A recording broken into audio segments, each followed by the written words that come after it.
ਲੜੀਵਾਰ ਗੁਰਬਾਣੀ ਸ਼ਬਦ ਵਿਚਾਰ। ਅੱਜ ਦੇ ਅੰਮ੍ਰਿਤਮਈ ਬਚਨਾਂ ਦਾ ਪਾਠ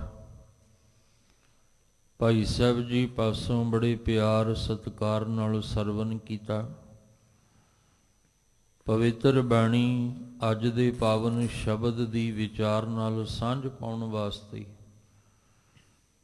ਜੋ ਸਮਾਂ ਪ੍ਰਾਪਤ ਹੋ ਰਿਹਾ ਹੈ, ਮਨ ਬਿਰਤੀਆਂ ਨੂੰ ਇਕਾਗਰ ਕਰਦੇ ਹੋਏ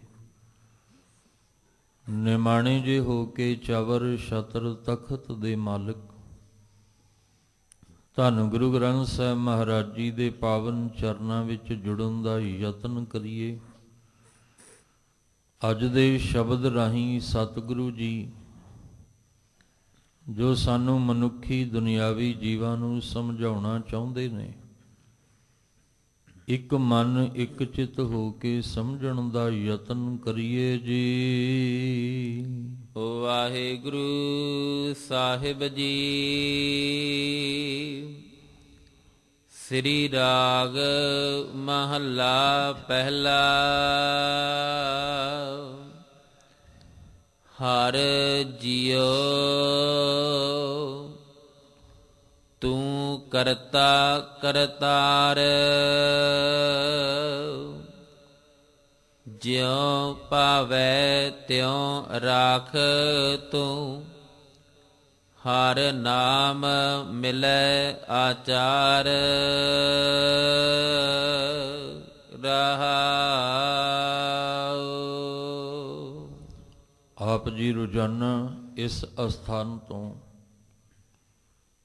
ਅੰਮ੍ਰਿਤਮਈ ਬਾਣੀ ਪਾਵਨ ਸ਼ਬਦ ਦੀ ਵਿਚਾਰ ਨਾਲ ਜੁੜਦੇ ਆ ਰਹੇ ਹੋ। ਧੰਨ ਧੰਨ ਗੁਰੂ ਨਾਨਕ ਸਾਹਿਬ ਮਹਾਰਾਜ ਜੀ ਵੱਲੋਂ ਉਚਾਰਨ ਕੀਤਾ ਹੋਇਆ ਪਾਵਨ ਸ਼ਬਦ ਸ਼੍ਰੀ ਰਾਗ ਦੇ ਵਿੱਚ ਜੋ ਅੱਜ ਆਪ ਜੀ ਨੇ ਸਰਵਨ ਕੀਤਾ ਹੈ, ਗੁਰੂ ਗ੍ਰੰਥ ਸਾਹਿਬ ਮਹਾਰਾਜ ਜੀ ਦੀ ਪਵਿੱਤਰ ਬਾਣੀ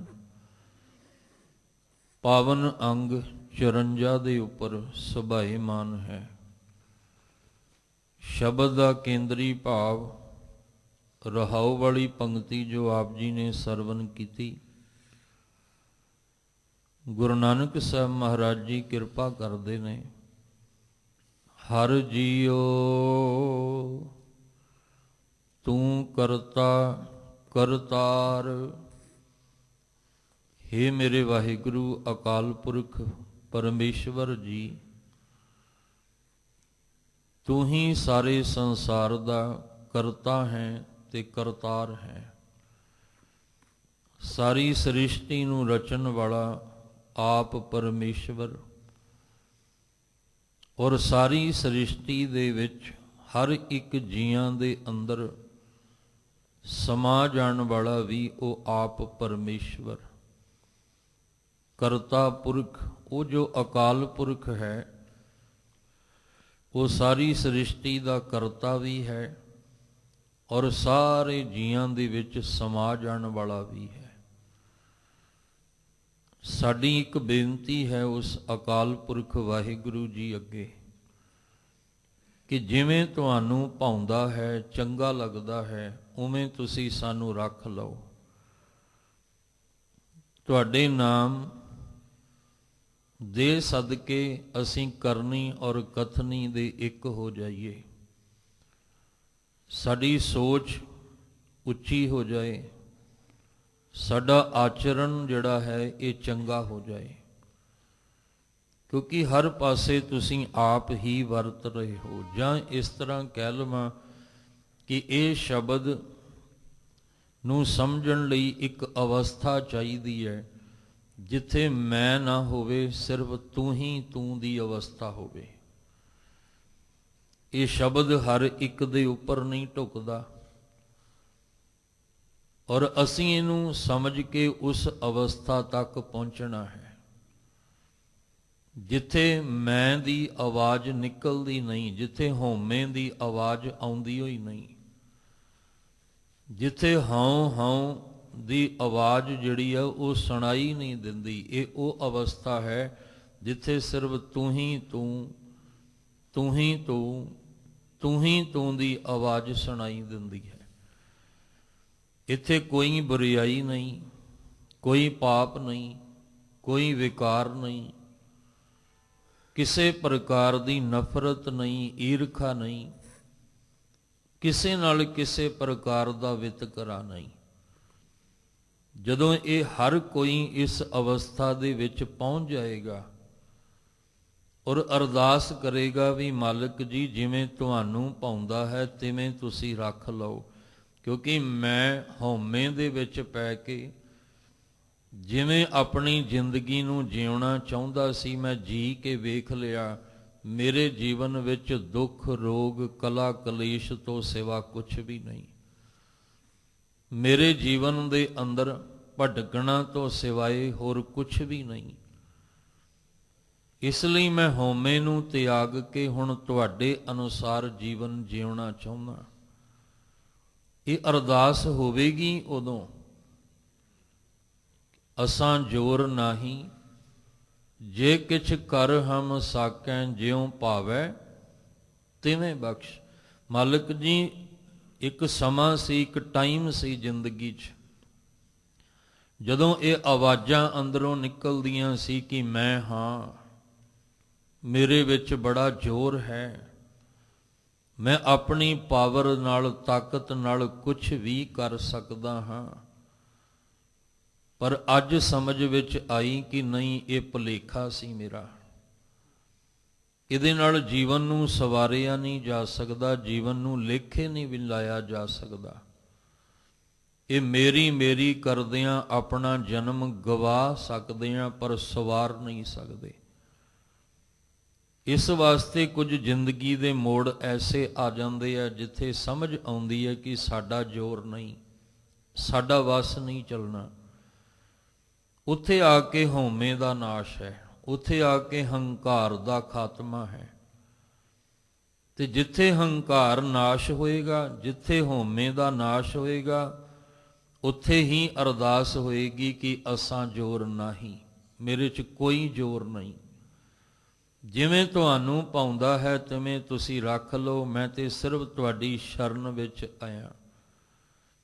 ਇੱਕ ਅਵਸਥਾ ਹੈ ਜਿੱਥੇ ਅਸੀਂ ਪਹੁੰਚਣਾ ਹੈ, ਔਰ ਜਦੋਂ ਇਹ ਅਵਸਥਾ ਸਮਾਜ ਦੀ ਬਣ ਗਈ ਫਿਰ ਇਹ ਬੁਰਾਈ ਵੀ ਖਤਮ, ਪਾਪ ਵੀ ਖਤਮ, ਜਿੰਨੇ ਵਿਕਾਰ ਨੇ ਇਹ ਖਤਮ ਹੋ ਜਾਣਗੇ। ਪਰ ਇਹ ਸਾਰੇ ਸਮਾਜ, ਸਾਰੇ ਸੰਸਾਰ ਦੀ ਅਵਸਥਾ ਨਹੀਂ ਬਣ ਸਕਦੀ। ਕੁਦਰਤੀ ਤੌਰ ਤੇ ਦੋ ਰੂਪ ਨੇ ਸੰਸਾਰ ਦੇ, ਇੱਕ ਦਿਨ ਦਾ ਉਜਾਲਾ ਹੈ, ਇੱਕ ਰਾਤ ਦਾ ਹਨੇਰਾ ਹੈ। ਇੱਕ ਫਲ ਦੇ ਵਿੱਚ ਮਿੱਠਾ ਰਸ ਹੈ, ਇੱਕ ਫਲ ਦੇ ਵਿੱਚ ਕੌੜਾ ਰਸ ਹੈ। ਜਿੱਥੇ ਫੁੱਲ ਨੇ ਉੱਥੇ ਨਾਲ ਕੰਡੇ ਵੀ ਨੇ। ਹਰ ਇੱਕ ਚੀਜ਼ ਦੇ ਦੋ ਪਹਿਲੂ ਨੇ ਸੰਸਾਰ ਦੇ ਵਿੱਚ,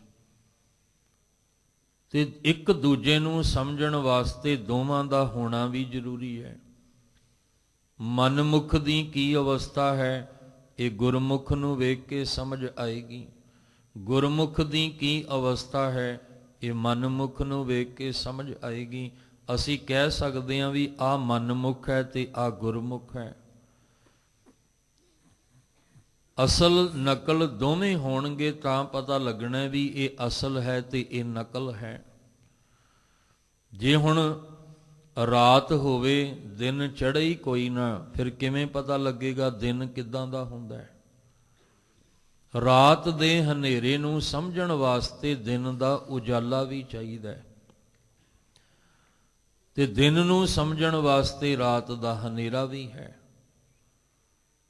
ਇਸ ਵਾਸਤੇ ਸਮਾਜ ਦੇ ਅੰਦਰ ਦੋ ਅਵਸਥਾਵਾਂ ਜਿਹੜੀਆਂ ਚੱਲਦੀਆਂ ਨੇ, ਅਸੀਂ ਕਿਹੜੇ ਅਵਸਥਾ ਵਿੱਚ ਹਾਂ ਉਹਦੀ ਸਮਝ ਕਿਵੇਂ ਆਏਗੀ?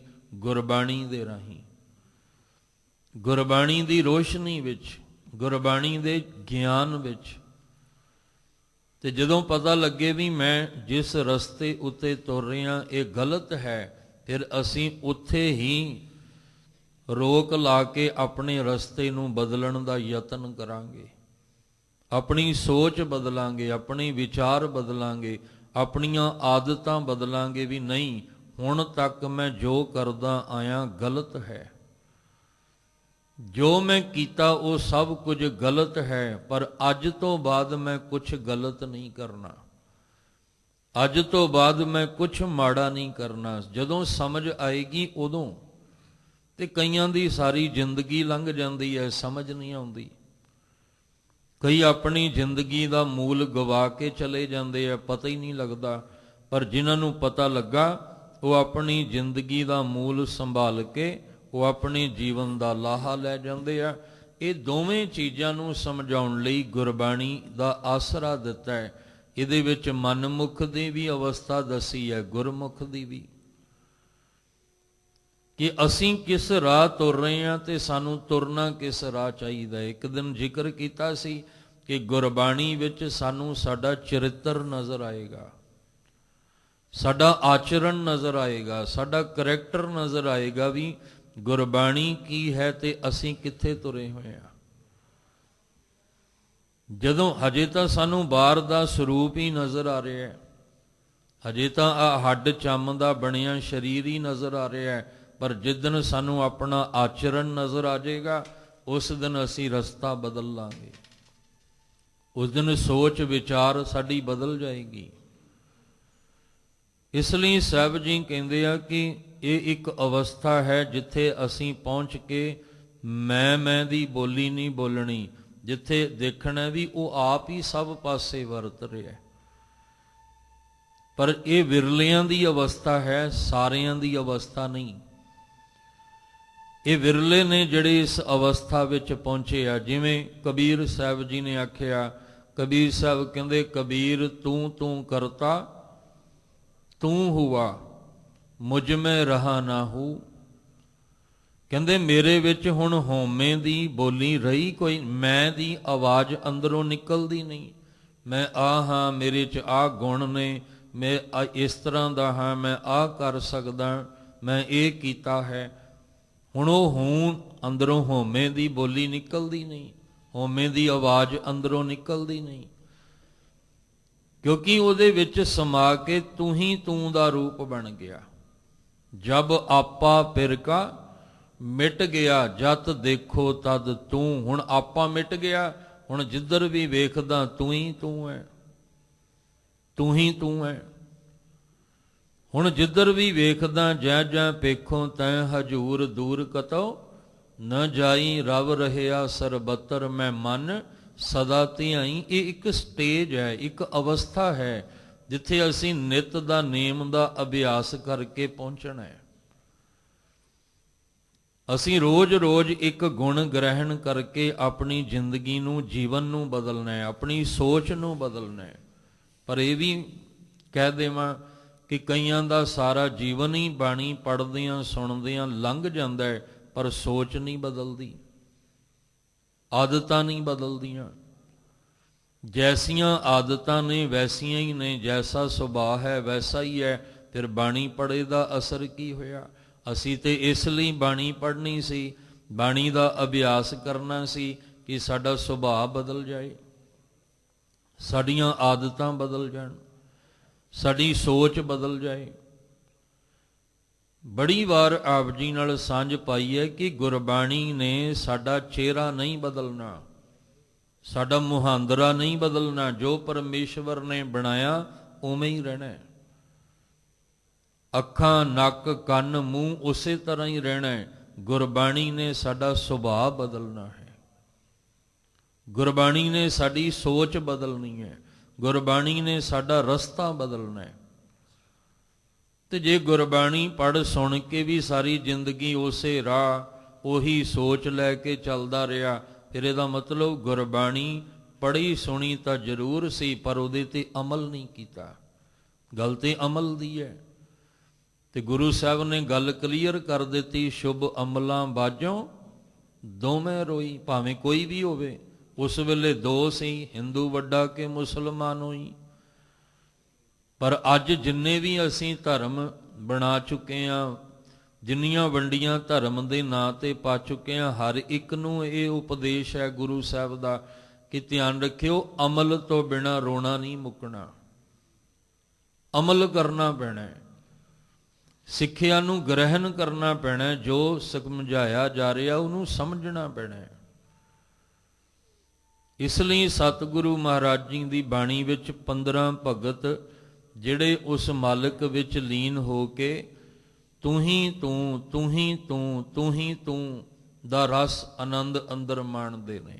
ਕਿਉਂਕਿ ਹੰਕਾਰੀ ਵੀ ਆਏ ਸੀ ਜਿਹੜੇ ਕਹਿੰਦੇ ਸੀ ਮੈਂ ਉਹੀ ਰੇ, ਮੈਂ ਉਹੀ ਰੇ, ਤੇ ਮਹਾਰਾਜ ਕਹਿੰਦੇ ਨਹੀਂ, ਇਹ ਮੈਂ ਤੂੰ ਨੂੰ ਤੇ ਮਿਟਾਉਣ ਵਾਸਤੇ ਰੱਬੀ ਬਾਣੀ ਦਾ ਖਜ਼ਾਨਾ ਦਿੱਤਾ ਹੈ ਵੀ ਮੇਰ ਤੇਰ ਖਤਮ ਹੋ ਜਾਏ। ਪ੍ਰਾਣੀ ਕਿਆ ਮੇਰਾ ਕਿਆ ਤੇਰਾ, ਕੀ ਮੇਰਾ ਹੈ ਤੇ ਕੀ ਤੇਰਾ ਹੈ। ਪਰ ਸਾਰੀ ਜ਼ਿੰਦਗੀ ਮੇਰ ਤੇਰ ਵਿੱਚ ਹੀ ਲੰਘ ਜਾਂਦੀ ਹੈ, ਖੱਟਿਆ ਕੁਛ ਨਹੀਂ, ਗਵਾਇਆ ਹੀ ਗਵਾਇਆ ਹੈ। ਸਤਿਗੁਰੂ ਮਹਾਰਾਜ ਕਹਿੰਦੇ ਇੱਕ ਅਵਸਥਾ ਹੈ ਜਿੱਥੇ ਆ ਕੇ ਅਸੀਂ ਕਹਿਣਾ ਹਰ ਜੀਓ ਤੂੰ ਕਰਤਾ ਕਰਤਾਰ, ਤੂੰ ਕਰਤਾ ਹੈ, ਤੂੰ ਸਾਰੇ ਸੰਸਾਰ ਦਾ ਕਰਤਾਰ। ਇਹ ਸਾਰੀ ਕੁਦਰਤ ਤੁਹਾਡੇ ਵੱਲੋਂ ਰਚੀ ਗਈ ਹੈ। ਕੁਦਰਤ ਵਿੱਚ ਜੋ ਜੋ ਜਿੱਥੇ ਜਿੱਥੇ ਮੇਰਾ ਜ਼ੋਰ ਚੱਲਿਆ ਮੈਂ ਆਪਣੀ ਆਪਣੀ ਮੋਹਰ ਲਾ ਦਿੱਤੀ। ਪਰ ਕੁਦਰਤ ਤਾਂ ਮਾਲਕ ਦੀ ਬਣਾਈ ਹੋਈ ਹੈ ਨਾ, ਜੇ ਕੁਦਰਤ ਨਾ ਹੁੰਦੀ ਤੇ ਅਸੀਂ ਆਪਣੀ ਮੋਹਰ ਕਿੱਥੇ ਲਾਉਣੀ ਸੀ। ਕਬੀਰ ਜੀ ਕਹਿੰਦੇ ਉੱਚਾ ਆਵਾਸ ਵੇਖ ਕੇ ਹੰਕਾਰ ਨਾ ਕਰ, ਕਿਉਂਕਿ ਜਿਸ ਧਰਤੀ ਤੇ ਆਵਾਸ ਰਹਿਣ ਲਈ ਘਰ ਬਣਾਇਆ, ਜੇ ਉਹ ਧਰਤੀ ਨਾ ਹੁੰਦੀ ਤੇ ਘਰ ਹਵਾ 'ਚ ਥੋੜ੍ਹੀ ਬਣਨਾ ਸੀ। ਜੇ ਧਰਤੀ ਤੇ ਘਰ ਬਣਾਇਆ ਤੇ ਜੇ ਉਹਨੇ ਇਹ ਧਰਤੀ ਬਣਾਈ ਹੈ ਤਾਂ ਹੀ ਅਸੀਂ ਘਰ ਬਣਾਉਣ ਜੋਗੇ ਹੋਏ ਆ। ਤੇ ਜੇ ਉਹ ਬਣਾ ਕੇ ਤੂੰ ਹੰਕਾਰ ਕਰ ਰਿਹਾ ਫਿਰ ਧਿਆਨ ਰੱਖੀ ਇਸੇ ਧਰਤੀ ਹੇਠ ਦੱਬਿਆ ਜਾਏਗਾ। ਫਿਰ ਕਿੱਥੇ ਗਿਆ ਤੇਰਾ ਹੰਕਾਰ। ਕਬੀਰ ਗਰਬ ਨਾ ਕੀਜੀਐ ਉੱਚਾ ਦੇਖ ਆਵਾਸ, ਆਜ ਕਾਲ ਭੋਏ ਲੇਟਣਾ ਉਪਰ ਜਾਮੇ ਘਾਸ। ਜੇ ਕੁਦਰਤ ਹੀ ਨਹੀਂ ਹੁੰਦੀ ਤੇ ਫਿਰ ਅਸੀਂ ਆਪਣੀ ਆਪਣੀ ਸਟੈਂਪ ਮੋਹਰ ਕਿਵੇਂ ਲਾ ਲੈਂਦੇ। ਹਰ ਕੋਈ ਆਪਣੀ ਆਪਣੀ ਮੋਹਰ ਲਾ ਰਿਹਾ, ਪਰ ਕੁਦਰਤ ਤਾਂ ਕਾਦਰ ਦੀ ਹੈ, ਕਰਤੇ ਦੀ ਬਣਾਈ ਹੋਈ ਹੈ। ਇਸ ਲਈ ਸਤਿਗੁਰੂ ਮਹਾਰਾਜ ਜੀ ਕਹਿੰਦੇ ਆ ਵੀ ਹੇ ਮੇਰੇ ਪਿਆਰੇ ਵਾਹਿਗੁਰੂ, ਤੂੰ ਕਰਤਾ ਹੈ, ਤੂੰ ਕਰਤਾਰ ਹੈ, ਜਿਉਂ ਭਾਵੈ ਜਿਵੇਂ ਤੈਨੂੰ ਭਾਉਂਦਾ ਹੈ। ਕਿਉਂਕਿ ਕੁਦਰਤ ਤੇਰੀ ਹੈ, ਜੀਵਨ ਤੁਹਾਡਾ ਦਿੱਤਾ ਹੋਇਆ ਹੈ, ਜ਼ਿੰਦਗੀ ਤੁਹਾਡੀ ਦਿੱਤੀ ਹੋਈ ਹੈ। ਇਸ ਲਈ ਜਿਵੇਂ ਤੁਹਾਨੂੰ ਭਾਉਂਦਾ ਹੈ ਤਿਉਂ ਰਾਖ, ਉਵੇਂ ਤੂੰ ਸਾਨੂੰ ਰੱਖ ਲੈ। ਠੀਕ ਹੈ, ਲਿਵ ਛੁੜਕੀ ਸੀ, ਉਸ ਲਿਵ ਛੁੜਕਣ ਦੇ ਨਾਲ ਮਾਇਆ ਨੇ, ਤ੍ਰੈ ਗੁਣੀ ਮਾਇਆ ਨੇ, ਰਜਗੁਣ ਤਮਗੁਣ ਸਤਗੁਣ ਨੇ ਆਪਣਾ ਪ੍ਰਭਾਵ ਪਾ ਦਿੱਤਾ। ਅਸੀਂ ਸੋਚਿਆ ਵੀ ਨਹੀਂ ਮੇਰੇ ਵਾਸੀ ਹੈ ਸਭ ਕੁਝ, ਸਭ ਕੁਝ ਮੇਰੇ ਅਨੁਸਾਰ ਹੀ ਹੋਣਾ ਹੈ, ਮੇਰੇ ਅਨੁਸਾਰ ਹੀ ਚੱਲਣਾ ਹੈ। ਪਰ ਨਹੀਂ, ਹੁਣ ਸਮਝ ਆਈ ਤੇ ਆਖਿਆ ਤਿਉਂ ਰਾਖ, ਉਵੇਂ ਰੱਖ ਜਿਵੇਂ ਤੈਨੂੰ ਭਾਉਂਦਾ ਹੈ, ਜਿਵੇਂ ਮਾਲਕ ਜੀ ਤੁਹਾਨੂੰ ਭਾਉਂਦਾ ਹੈ। ਤੂੰ ਹਰ ਨਾਮ ਮਿਲੇ ਆਚਾਰ। ਆਚਾਰ ਦਾ ਅਰਥ ਹੁੰਦਾ ਹੈ ਆਚਰਣ, ਆਚਾਰ ਦਾ ਅਰਥ ਹੁੰਦਾ ਹੈ ਕਰੈਕਟਰ। ਸਭ ਕਹਿੰਦੇ ਨੇ ਤੇਰੇ ਨਾਮ ਦੇ ਰੰਗ ਵਿੱਚ ਸਾਡਾ ਆਚਰਣ ਰੰਗਿਆ ਜਾਏ। ਸਾਡਾ ਜਿਹੜਾ ਕਰੈਕਟਰ ਹੈ ਨਾ, ਇਹ ਤੇਰੇ ਨਾਮ ਦੇ ਰੰਗ ਵਿੱਚ ਰੰਗਿਆ ਜਾਏ, ਸਾਡੀ ਸੋਚ ਉੱਚੀ ਹੋ ਜਾਏ। ਜਿਉਂ ਭਾਵੈ ਤਿਉਂ ਰਾਖ ਤੂੰ, ਹਰ ਨਾਮ ਮਿਲੈ ਆਚਾਰ। ਆਚਰਣ ਕਰਕੇ ਸਾਨੂੰ ਤੇਰੇ ਨਾਮ ਦੀ ਬਖਸ਼ਿਸ਼ ਮਿਲ ਜਾਏ, ਅਸੀਂ ਕਰਨੀ ਔਰ ਕਥਨੀ ਦੇ ਇੱਕ ਹੋ ਜਾਈਏ। ਸਾਡੀ ਜਿਹੜੀ ਰਹਿਣੀ ਬਹਿਣੀ ਹੈ ਨਾ, ਉਹ ਇੱਕ ਹੋ ਜਾਏ, ਨਾਮ ਵਿੱਚ ਲੀਨ। ਅਸੀਂ ਬਾਹਰੋਂ ਵੀ ਨਾਮ ਨਾਲ ਜੁੜੇ ਹਾਂ, ਅੰਦਰੋਂ ਵੀ ਜੁੜ ਜਾਈਏ। ਬਾਹਰੋਂ ਵਿਖਾਵਾ ਸਿਰਫ ਫਾਰਮੈਲਿਟੀ ਨਾ ਹੋਵੇ ਕਿ ਇਹ ਨਾਮ ਬੜਾ ਜਪਦਾ ਹੈ, ਇਹ ਨਾਮ ਦੇ ਰੰਗ ਵਿੱਚ ਬੜਾ ਰੰਗਿਆ, ਨਹੀਂ, ਅੰਦਰ ਵੀ ਨਾਮ ਦੀ ਰੰਗਤ ਹੋਵੇ। ਸਾਡੀ ਕਰਨੀ ਕਥਨੀ ਰਹਿਣੀ ਬਹਿਣੀ ਇੱਕ ਹੋ ਜਾਏ, ਆਪਣੇ ਨਾਮ ਦੀ ਬਖਸ਼ਿਸ਼ ਦੇ ਕੇ ਜਿਵੇਂ ਤੁਹਾਨੂੰ ਚੰਗਾ ਲੱਗਦਾ ਹੈ ਤਿਵੇਂ ਸਾਨੂੰ ਰੱਖ ਲਓ। ਇਹ ਕੇਂਦਰੀ ਭਾਵ ਦੇ ਵਿੱਚ ਗੁਰੂ ਨਾਨਕ ਸਾਹਿਬ ਮਹਾਰਾਜ ਜੀ ਨੇ ਕਿਰਪਾ ਕੀਤੀ ਹੈ। ਆਪੇ ਗੁਣ ਆਪੇ ਕਥੈ, ਆਪੇ ਸੁਣ ਵਿਚਾਰ, ਆਪੇ ਰਤਨ ਪਰਖ ਤੂੰ, ਆਪੇ ਮੋਲ ਅਪਾਰ। ਸਚ ਮਾਨ ਮਹਤ ਤੂੰ ਆਪੇ ਦੇਵਨਹਾਰ। ਹੁਣ ਜਦੋਂ ਅਸੀਂ ਅਰਦਾਸ ਕੀਤੀ ਤੇ ਮਾਲਕ ਜੀ ਨੂੰ ਜਿਵੇਂ ਭਾਇਆ ਤਿਵੇਂ ਉਹਨੇ ਰੱਖ ਲਿਆ, ਨਾਮ ਦੀ ਰੰਗਤ ਅੰਦਰ ਦੇ ਦਿੱਤੀ। ਜਿਨ੍ਹਾਂ ਨੂੰ ਨਾਮ ਮਿਲਿਆ, ਜਿਨ੍ਹਾਂ ਦੇ ਆਚਰਣ ਦੇ ਵਿੱਚ ਨਾਮ ਦੀ ਰੰਗਤ ਆ ਗਈ, ਕਰਨੀ ਕਥਨੀ ਦੇ ਇੱਕ ਹੋ ਗਏ, ਜਿਨ੍ਹਾਂ ਦਾ ਮਨ ਔਰ ਮੁਖ ਇੱਕ ਹੋ ਗਿਆ, ਉਹਨਾਂ ਦੇ ਵਿੱਚੋਂ ਆਪਣਾ ਆਪਾ ਮਿਟ ਗਿਆ। ਉਹ ਫਿਰ ਬ੍ਰਹਮ ਗਿਆਨ ਦੀ ਅਵਸਥਾ ਵਿੱਚ ਚਲੇ ਗਏ। ਜਿਹੜੇ ਬ੍ਰਹਮ ਗਿਆਨ ਦੀ ਅਵਸਥਾ ਵਿੱਚ ਚਲੇ ਗਏ, ਉਹਨਾਂ ਦੇ ਮੁਖ ਤੋਂ ਮੈਂ ਨਿਕਲਦਾ ਹੀ ਨਹੀਂ ਹੈ। ਉਹਨਾਂ ਦੇ ਮੁਖ ਵਿੱਚੋਂ ਦੀ ਮੈਂ ਦੀ ਆਵਾਜ਼ ਆਉਂਦੀ ਹੋਈ ਨਹੀਂ। ਹਰ ਪਾਸੇ ਉਹ ਕਹਿੰਦੇ ਆ, ਇਹ ਵੀ ਤੂੰ, ਆ ਵੀ ਤੂੰ, ਆ ਵੀ ਤੂੰ, ਆ ਵੀ ਤੂੰ। ਉਹਦੇ ਵਿੱਚ ਹੁਣ ਮੈਂ ਰਹੀ ਕੋਈ ਨਹੀਂ। ਉੱਥੇ ਫਿਰ ਅਸੀਂ ਹਉਮੈ ਦਾ ਪ੍ਰਗਟਾਵਾ ਵੀ ਨਹੀਂ ਕਰ ਸਕਦੇ। ਪਿਛਲੇ ਦਿਨੀ ਵੀ ਇਹ ਪੰਕਤੀ ਸਾਂਝੀ ਕੀਤੀ, ਕਬੀਰ ਮੇਰਾ ਮੁਝ ਮੈਂ ਕਿਛ ਨਹੀਂ, ਜੋ ਕਿਛ ਹੈ ਸੋ ਤੇਰਾ, ਤੇਰਾ ਤੁਝ ਕੋ ਸੌਂਪਤੇ ਕਿਆ ਲੱਗਿਆ ਮੇਰਾ। ਇੱਕ ਅਵਸਥਾ ਹੈ ਬ੍ਰਹਮ ਦੇ ਗਿਆਨ ਵਾਲੀ, ਜਿਹਦੇ ਵਿੱਚ ਮਨ ਸਾਚਾ, ਮੁਖ ਸਾਚਾ, ਸੋਏ ਅਵਰ ਨਾ ਪੇਖੈ, ਇਕਸ ਬਿਨ ਕੋਏ, ਨਾਨਕ ਇਹ ਲੱਛਣ ਬ੍ਰਹਮ ਗਿਆਨੀ ਹੋਏ। ਇਹ ਬ੍ਰਹਮ ਦੇ ਗਿਆਨ ਵਾਲੀ ਅਵਸਥਾ ਹੈ, ਜਿੱਥੇ ਆ ਕੇ ਅਸੀਂ ਇਹ ਕਹਿਣਾ, ਆਪੇ ਗੁਣ ਆਪੇ ਕਥੈ ਆਪੇ ਸੁਣ ਵਿਚਾਰ। ਹੇ ਮਾਲਕ ਜੀ, ਤੂੰ ਆਪ ਹੀ ਸ਼ੁਭ ਗੁਣ ਦੇ ਰੂਪ ਵਿੱਚ ਹੈ। ਆਪ ਹੀ ਤੂੰ ਉਹਨਾਂ ਗੁਣਾਂ ਨੂੰ ਕਥਨ ਕਰਨ ਵਾਲਾ ਹੈ, ਔਰ ਆਪ ਹੀ ਉਹਨਾਂ ਨੂੰ ਸੁਣ ਕੇ ਤੂੰ ਵਿਚਾਰ ਕਰਨ ਵਾਲਾ ਹੈ। ਤੇ ਜਿੱਥੇ ਮਨਮੁਖ ਦੀ ਅਵਸਥਾ ਆਏਗੀ, ਉੱਥੇ ਕੀ ਹੋਏਗਾ? ਉੱਥੇ ਕਵਾਂਗੇ ਮੇਰੇ ਵਿੱਚ ਇੰਨੇ ਗੁਣ ਨੇ, ਮੈਂ ਬੋਲ ਰਿਹਾ ਹਾਂ ਔਰ ਮੈਂ ਸੁਣ ਕੇ ਮੈਂ ਵਿਚਾਰ ਕਰ ਰਿਹਾ ਹਾਂ। ਪਰ ਮਹਾਰਾਜ ਕਹਿੰਦੇ ਨਹੀਂ, ਫਿਰ ਇਹ ਤਾਂ ਉਲਟ ਹੋ ਗਿਆ। ਤਾਂ ਹੀ ਤੇ ਆਖਿਆ ਸੀ ਕਿ ਜਿਹੜੇ ਸੰਸਾਰੀ ਲੋਕ ਆ, ਉਹਨਾਂ ਦੇ ਮੁਖ ਤੋਂ ਮੈਂ ਨਿਕਲਦੀ ਆ। ਜਿਹੜੇ ਭਗਤ ਪਰਮੇਸ਼ਵਰ ਦੇ ਰੰਗ ਵਿੱਚ ਰੰਗ ਗਏ, ਇੱਕ ਮਿਕ ਹੋ ਗਏ, ਜਿਹੜੇ ਕਹਿੰਦੇ ਤੋਹੀ ਮੋਹੀ ਮੋਹੀ ਤੋਹੀ ਅੰਤਰ ਕੈਸਾ, ਵੀ ਤੇਰੇ ਮੇਰੇ, ਮੇਰੇ ਤੇਰੇ 'ਚ ਕੀ ਅੰਤਰ ਹੈ? ਕੋਈ ਅੰਤਰ ਨਹੀਂ ਹੈ। ਆਪਾਂ ਇੱਕ ਹੋ ਗਏ ਆ। ਜਿਸ ਦਿਨ ਅਸੀਂ ਆਪਣੇ ਜੀਵਨ ਦੇ ਵਿੱਚ, ਗ੍ਰਸਥ ਜੀਵਨ ਵਿੱਚ ਕਦਮ ਰੱਖਦੇ ਆ ਨਾ, ਉਦੋਂ ਦੋ ਸਰੀਰ ਹੁੰਦੇ ਆ, ਜਿਹੜੇ ਇੱਕ ਮਾਰਗ ਦੇ ਉੱਤੇ ਉਹਨਾਂ ਨੇ ਤੁਰਨਾ ਹੁੰਦਾ ਹੈ, ਜਿਨ੍ਹਾਂ ਨੂੰ ਅਸੀਂ ਆਪਣੀ ਭਾਸ਼ਾ ਵਿੱਚ ਆਨੰਦ ਕਾਰਜ ਕਹਿੰਦੇ ਆ, ਕੋਈ ਸ਼ੁਭ ਵਿਵਾਹ ਕਹਿੰਦਾ, ਕੋਈ ਮੈਰਿਜ ਕਹਿੰਦਾ। ਪਰ ਅਸਲ ਵਿੱਚ ਉੱਥੇ ਕੀ ਕਰਨਾ ਸੀ?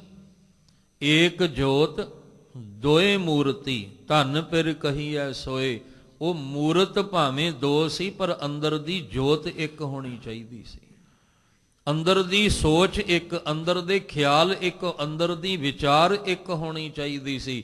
ਫਿਰ ਉਹ ਜੀਵਨ ਸਵਰਗ ਬਣ ਜਾਂਦਾ ਹੈ, ਖੁਸ਼ਹਾਲ ਹੋ ਜਾਂਦਾ ਹੈ। ਪਰ ਜਿੱਥੇ ਤੂੰ ਮੈਂ ਤੂੰ ਮੈਂ ਤੂੰ ਮੈਂ ਆ ਜਾਏ, ਫਿਰ ਉੱਥੇ ਉਹ ਜੀਵਨ ਖੁਸ਼ਹਾਲ ਨਹੀਂ ਰਹਿ ਜਾਂਦਾ। ਉੱਥੇ ਕਈ ਪ੍ਰਕਾਰ ਦੇ ਝਗੜੇ ਪੈਦਾ ਹੋ ਜਾਂਦੇ ਆ। ਬਸ ਇਸੇ ਤਰ੍ਹਾਂ ਅਸੀਂ ਵੀ ਸਰੀਰ ਕਰਕੇ, ਭਾਵੇਂ ਅਸੀਂ ਬਾਹਰੋਂ ਇਹ ਸਰੀਰ ਦਾ ਢਾਂਚਾ ਵੱਖਰਾ ਹੈ, ਪਰ ਅੰਦਰ ਸਾਡੀ ਖੇਡ ਇੱਕ ਹੋਣੀ ਚਾਹੀਦੀ ਹੈ। ਅੰਦਰ ਸਾਡਾ ਇੱਕ ਰੂਪ ਹੋਣਾ ਚਾਹੀਦਾ। ਉਹਦੇ ਵਿੱਚੋਂ ਆਵਾਜ਼ ਆਉਣੀ ਹੈ, ਆਪੇ ਗੁਣ ਆਪੇ ਕਥੈ। ਇਹ ਮਾਲਕ ਜੀ, ਗੁਣ ਵੀ ਤੂੰ ਆਪ ਹੈ, ਕਥਨ ਵੀ ਤੂੰ ਆਪ ਹੀ ਕਰਨ ਵਾਲਾ ਹੈ। ਆਪੇ ਸੁਣ, ਨਾਣੇ ਨੂੰ ਸਿਹਾਰੀ ਸੁਣ ਕੇ ਤੂੰ ਆਪ ਹੀ ਸੁਣ ਕੇ ਵਿਚਾਰ, ਵਿਚਾਰ ਵੀ ਤੂੰ ਆਪ ਹੀ ਕਰਨ ਵਾਲਾ ਹੈ। ਆਪੇ ਰਤਨ, ਔਰ ਇਹ ਕੀਮਤੀ ਰਤਨ ਵੀ ਤੂੰ ਆਪ ਹੈ। ਪਰਖ ਤੂੰ, ਪਰਖ ਕੇ ਤੂੰ ਹੀ ਇਹ ਦੱਸਣ ਵਾਲਾ ਹੈ ਵੀ ਆਹ ਖੋਟਾ ਹੈ ਤੇ ਇਹ ਖਰਾ ਹੈ। ਆਪੇ ਮੋਲ ਅਪਾਰ, ਔਰ ਆਪੇ ਹੀ ਤੂੰ ਅਪਾਰ ਉਹਦਾ ਮੁੱਲ ਜਿਹੜਾ ਹੈ ਉਹ ਪਾਉਣ ਵਾਲਾ ਹੈ। ਕਬੀਰ ਸਾਹਿਬ ਜੀ ਨੇ ਇੱਕ ਗੱਲ ਸਮਝਾਈ, ਕਿਉਂਕਿ ਇੱਥੇ ਦੇਖੋ ਹੁਣ ਜਿਹੜਾ ਕਹਿੰਦਾ ਤੂੰ ਹੀ ਤੂੰ, ਤੂੰ ਹੀ ਤੂੰ, ਤੇ ਦੂਜਾ ਕਹਿੰਦਾ ਮੈਂ ਹੀ ਮੈਂ, ਉੱਥੇ ਤਾਂ ਟਕਰਾਰ ਹੋਣਾ ਹੀ ਹੋਣਾ ਹੈ, ਉੱਥੇ ਤਾਂ ਝਗੜਾ ਹੋਣਾ ਹੀ ਹੋਣਾ ਹੈ। ਹਰਨਾਕਸ਼ ਵਿੱਚ ਤੇ ਪ੍ਰਹਿਲਾਦ ਵਿੱਚ ਕਾਹਦਾ ਝਗੜਾ ਸੀ? ਹਾਲਾਂਕਿ ਰਿਸ਼ਤਾ ਇੱਕ ਜਿਹੜਾ ਹੈ ਉਹ ਬਲੱਡ ਦਾ ਰਿਸ਼ਤਾ ਹੈ, ਪਿਓ ਪੁੱਤਰ ਦਾ ਰਿਸ਼ਤਾ ਹੈ, ਪਰ ਆਪਸ ਵਿੱਚ ਹਰਨਾਕਸ਼ ਦਾ ਔਰ ਪ੍ਰਹਿਲਾਦ ਦਾ ਜਿਹੜਾ ਹੈ ਉਹ ਆਪਸ ਵਿੱਚ ਝਗੜਾ ਕਾਹਦਾ ਹੈ? ਇਹ ਇਸੇ ਦਾ ਝਗੜਾ ਹੈ ਵੀ ਤੂੰ ਮੈਂ। ਹਰਨਾਕਸ਼ ਕਹਿੰਦਾ ਵੀ ਮੈਂ ਹੀ ਮੈਂ ਹਾਂ, ਮੈਂ ਹੀ ਮੈਂ ਹਾਂ। ਪ੍ਰਹਿਲਾਦ ਕਹਿੰਦਾ ਨਹੀਂ ਰੱਬਾ, ਤੂੰ ਹੀ ਤੂੰ ਹੈ, ਤੂੰ ਹੀ ਤੂੰ ਹੈ। ਮੈਂ ਤਾਂ ਜਿੱਥੇ ਵੀ ਵੇਖਾਂ ਜਲੇ ਹਰੀ ਥਲੇ ਹਰੀ, ਜਿੱਥੇ ਵੀ ਵੇਖਾਂ ਹਰੀ ਹਰੀ ਦਿਸਦਾ ਹੈ। ਪਰ ਉਹ ਕਹਿੰਦਾ ਨਹੀਂ, ਮੈਂ ਦਿਸਣਾ ਚਾਹੀਦਾ ਤੈਨੂੰ। ਤੂੰ ਜਿਸ ਪਾਸੇ ਵੀ ਪ੍ਰਹਿਲਾਦ ਵੇਖੇ ਤੈਨੂੰ ਮੈਂ ਦਿਸਣਾ ਚਾਹੀਦਾ, ਮੇਰੇ ਤੋਂ ਸਿਵਾ ਦੂਜਾ ਨਹੀਂ ਦਿਸਣਾ ਚਾਹੀਦਾ। ਤੇ ਪ੍ਰਹਿਲਾਦ ਕਹਿੰਦਾ ਵੀ ਪਿਤਾ ਜੀ ਠੀਕ ਹੈ, ਰਿਸ਼ਤਾ ਪਿਓ ਪੁੱਤਰ ਦਾ ਹੈ, ਪਰ ਸੋਚ ਵੱਖਰੀ ਹੈ। ਤੁਸੀਂ ਮੈਂ ਕਰਦੇ ਹੋ, ਪਰ ਮੇਰੇ ਕੋਲੋਂ ਇਹ ਨਹੀਂ ਹੋਣਾ। ਮੈਂ ਤੇ ਕਹਿੰਦਾ ਵੀ ਹਰ ਪਾਸੇ ਹਰੀ ਹਰੀ ਹੈ, ਉਹ ਤੂੰ ਹੀ ਤੂੰ ਹੈ, ਤੇਰੇ ਤੋਂ ਬਿਨਾਂ ਹੋਰ ਹੈ ਹੀ ਕੋਈ ਨਹੀਂ। ਬਸ ਇਸ ਮੈਂ ਤੂੰ ਦੇ ਚੱਕਰ ਵਿੱਚ ਪਿਤਾ ਨੇ ਆਖਿਆ ਫਿਰ ਠੀਕ ਹੈ, ਮੈਂ ਵੀ ਰਿਸ਼ਤਾ ਭੁਲਾ ਕੇ ਤੈਨੂੰ ਮੌਤ ਦੇ ਘਾਟ ਉਤਾਰ ਦਿਆਂਗਾ। ਪਰ ਜਿਹੜਾ ਤੂੰ ਹੀ ਤੂੰ ਦੀ ਅਵਸਥਾ ਵਿੱਚ ਪਹੁੰਚ ਗਿਆ ਉਹ ਫਿਕਰ ਨਹੀਂ ਕਰਦਾ, ਕਿਉਂਕਿ ਉਹਨੂੰ ਪਤਾ ਹੈ ਕਿ ਜਿਸ ਅਵਸਥਾ ਵਿੱਚ ਪਹੁੰਚ ਕੇ ਮੈਂ ਕਹਿ ਰਿਹਾ ਤੂੰ ਹੀ ਤੂੰ, ਉਹ ਮੇਰੀ ਰਾਖੀ ਵੀ ਉਹ ਕਰਨ ਵਾਲਾ ਹੈ, ਰਖਵਾਲਾ ਵੀ ਉਹ ਹੈ। ਫਿਰ ਹਰ ਜੁਗ ਜੁਗ ਭਗਤ ਉਹ ਪਾਇਆ ਪੈਜ ਰਖਦਾ ਆਇਆ ਰਾਮ ਰਾਜੇ। ਹਰਨਾਕਸ਼ ਦੁਸ਼ਟ ਹਰ ਮਾਰਿਆ, ਪ੍ਰਹਿਲਾਦ ਤਰਾਇਆ, ਫਿਰ ਉਸ ਦੁਸ਼ਟ ਨੂੰ ਮਾਰ ਮੁਕਾਇਆ। ਤੇ ਜਿਹੜਾ ਤੂੰ ਹੀ ਤੂੰ ਕਰਨ ਵਾਲਾ ਸੀ ਉਹ ਸਫਲ ਹੋ ਗਿਆ, ਅੱਜ ਉਹਦਾ ਨਾਮਣਾ ਹੈ। ਇਸੇ ਤਰ੍ਹਾਂ ਸਮੇਂ ਦੇ ਨਾਲ ਜੇ ਆਪਾਂ ਚੱਲਦੇ ਆਈਏ ਤਾਂ ਹੁਣ ਗੁਰੂ ਰਾਮਦਾਸ ਮਹਾਰਾਜ ਜੀ ਦੇ ਸਾਹਮਣੇ 3 ਪੁੱਤਰ ਨੇ। ਪ੍ਰਿਥੀ ਚੰਦ ਹੈ, ਧੰਨ ਗੁਰੂ ਅਰਜਨ ਦੇਵ ਮਹਾਰਾਜ ਜੀ ਨੇ ਮਹਾਦੇਵ ਹੈ। ਪਰ ਗੁਰੂ ਸਾਹਿਬ ਮਹਾਰਾਜ ਨੇ ਇੱਕ ਸ਼ਬਦ ਵਰਚਿਆ, ਕਹਿਣ ਲੱਗੇ ਕਾਹੇ ਪੂਤ ਝਗਰਤ ਹੋ ਸੰਗ ਬਾਪ। ਉੱਥੇ ਕੀ ਹੈ? ਪ੍ਰਿਥੀ ਚੰਦ ਕਹਿੰਦਾ ਮੈਂ ਹਾਂ, ਤੇ ਧੰਨ ਗੁਰੂ ਰਾਮਦਾਸ ਜੀ ਕਹਿੰਦੇ ਨਹੀਂ, ਜਿਸ ਘਰ ਵਿੱਚ ਜੰਮਿਆ ਪਲਿਆ ਉਸ ਘਰ ਦੇ ਵਿੱਚ ਮੈਂ ਦੀ ਆਵਾਜ਼ ਨਹੀਂ ਆਉਂਦੀ।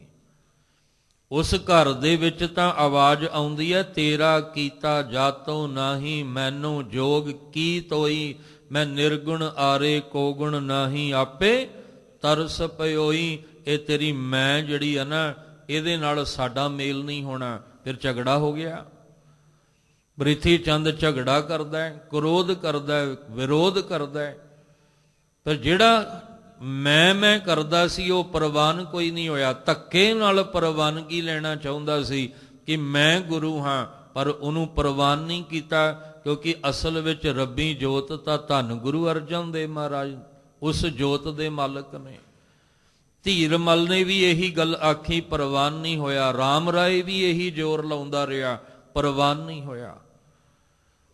ਇਸੇ ਤਰ੍ਹਾਂ ਪ੍ਰਿਥੀ ਚੰਦ ਦਾ ਪੁੱਤਰ ਮਿਹਰਵਾਨ ਵੀ ਜ਼ੋਰ ਲਾਉਂਦਾ ਰਿਹਾ। ਅੱਗੋਂ ਉਹਦੀ ਪੀੜ੍ਹੀ ਹਰਜੀ ਦੇ ਰੂਪ ਵਿੱਚ ਵੀ ਜ਼ੋਰ ਲਾਉਂਦੀ ਰਹੀ, ਪਰ ਉਹ ਪ੍ਰਵਾਨ ਨਹੀਂ ਹੋਏ, ਕਿਉਂਕਿ ਇਹ ਉਹ ਘਰ ਹੈ ਜਿੱਥੇ ਤੂੰ ਹੀ ਤੂੰ ਵਾਲੀ ਅਵਸਥਾ ਵਾਲੇ ਪ੍ਰਵਾਨ ਹੁੰਦੇ ਆ। ਇਸ ਲਈ ਸਾਹਿਬ ਜੀ ਕਹਿੰਦੇ ਨੇ, ਹੇ ਮਾਲਕ ਜੀ, ਤੂੰ ਆਪ ਗੁਣ ਹੈ, ਆਪ ਕਥਨ ਕਰਨ ਵਾਲਾ ਹੈ, ਆਪ ਹੀ ਸੁਣ ਕੇ ਵਿਚਾਰਨ ਵਾਲਾ ਹੈ, ਆਪ ਹੀ ਕੀਮਤੀ ਰਤਨ ਹੈ, ਆਪ ਹੀ ਪਰਖਣ ਵਾਲਾ ਹੈ, ਆਪ ਹੀ ਅਮੋਲ ਹੈ। ਤੇ ਇੱਥੇ ਜ਼ਿਕਰ ਕਰਨ ਲੱਗਾ ਸੀ ਕਿ ਕਬੀਰ ਸਾਹਿਬ ਕਹਿੰਦੇ, ਜੇ ਤੁਸੀਂ ਇਹੀ ਵਿਚਾਰ ਮਨਮੁਖ ਦੇ ਸਾਹਮਣੇ ਰੱਖੋਗੇ, ਉਹ ਕਦਰ ਨਹੀਂ ਕਰੇਗਾ ਤੁਹਾਡੀ, ਉਹ ਬੇਕਦਰੀ ਕਰ ਦੇਗਾ। ਇਹ ਵਿਚਾਰ, ਜਿਵੇਂ ਕਬੀਰ ਸਾਹਿਬ ਕਹਿੰਦੇ, ਜੋ ਮੈਂ ਖਜ਼ਾਨਾ ਪਾਇਆ ਉਹ ਮੈਂ ਜਦੋਂ ਦੂਜੀਆਂ ਦੇ ਸਾਹਮਣੇ ਰੱਖਦਾ ਤੇ ਅੱਗੋਂ ਕਦਰਵਾਨ ਮੈਨੂੰ ਕੋਈ ਨਹੀਂ ਦਿਸਦਾ, ਬੇਕਦਰੀ ਵਾਲੇ ਦਿਸਦੇ ਆ। ਇਹ ਅਵਸਥਾ ਵੀ ਉੱਥੇ ਹੀ ਸਮਝ ਆਉਣੀ ਹੈ ਜਿਹੜਾ ਇਸ ਅਵਸਥਾ ਨੂੰ ਸਮਝਣ ਵਾਲਾ ਹੋਏਗਾ। ਇਹ ਅਵਸਥਾ ਜਿਹੜੀ ਹੈ ਇਹ ਮਨਮੁਖ ਨੂੰ ਸਮਝ ਨਹੀਂ ਆਉਣੀ। ਰਾਮ ਪਦਾਰਥ ਪਾਏ ਕੈ ਕਬੀਰਾ ਗਾਂਠ ਨਾ ਖੋਲ। ਕਹਿਣ ਲੱਗੇ ਕਿਤੇ ਗੰਢ ਨਾ ਖੋਲ, ਜਿਹੜੀ ਤੂੰ ਕੀਮਤੀ ਰਤਨ ਪਦਾਰਥ ਪਾ ਲਿਆ ਨਾ, ਇਹਦੇ ਵਿੱਚੋਂ ਦੀ ਤੂੰ ਹੀ ਦੀ ਆਵਾਜ਼ ਆਉਣੀ ਹੈ, ਤੇ ਅੱਗੇ ਕੋਈ ਕਦਰਵਾਨ ਦਿਸਦਾ ਕੋਈ ਨਹੀਂ। ਅੱਗੇ ਹਉਮੈ ਦੀ ਬੋਲੀ ਬੋਲਣ ਵਾਲੇ ਆ, ਇਸ ਲਈ ਇਹ ਸਮਝ ਨਹੀਂ ਆਏਗੀ।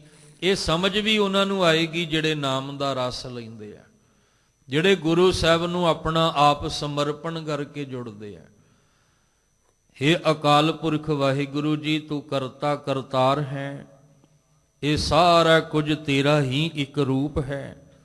ਸਾਚੋ ਮਾਨ ਮਹੱਤ ਤੂੰ ਆਪੇ ਦੇਵਨਹਾਰ। ਹੇ ਵਾਹਿਗੁਰੂ ਜੀ, ਤੂੰ ਸੱਚ ਹੈ, ਸਦੀਵੀ ਸੱਚ ਹੈ।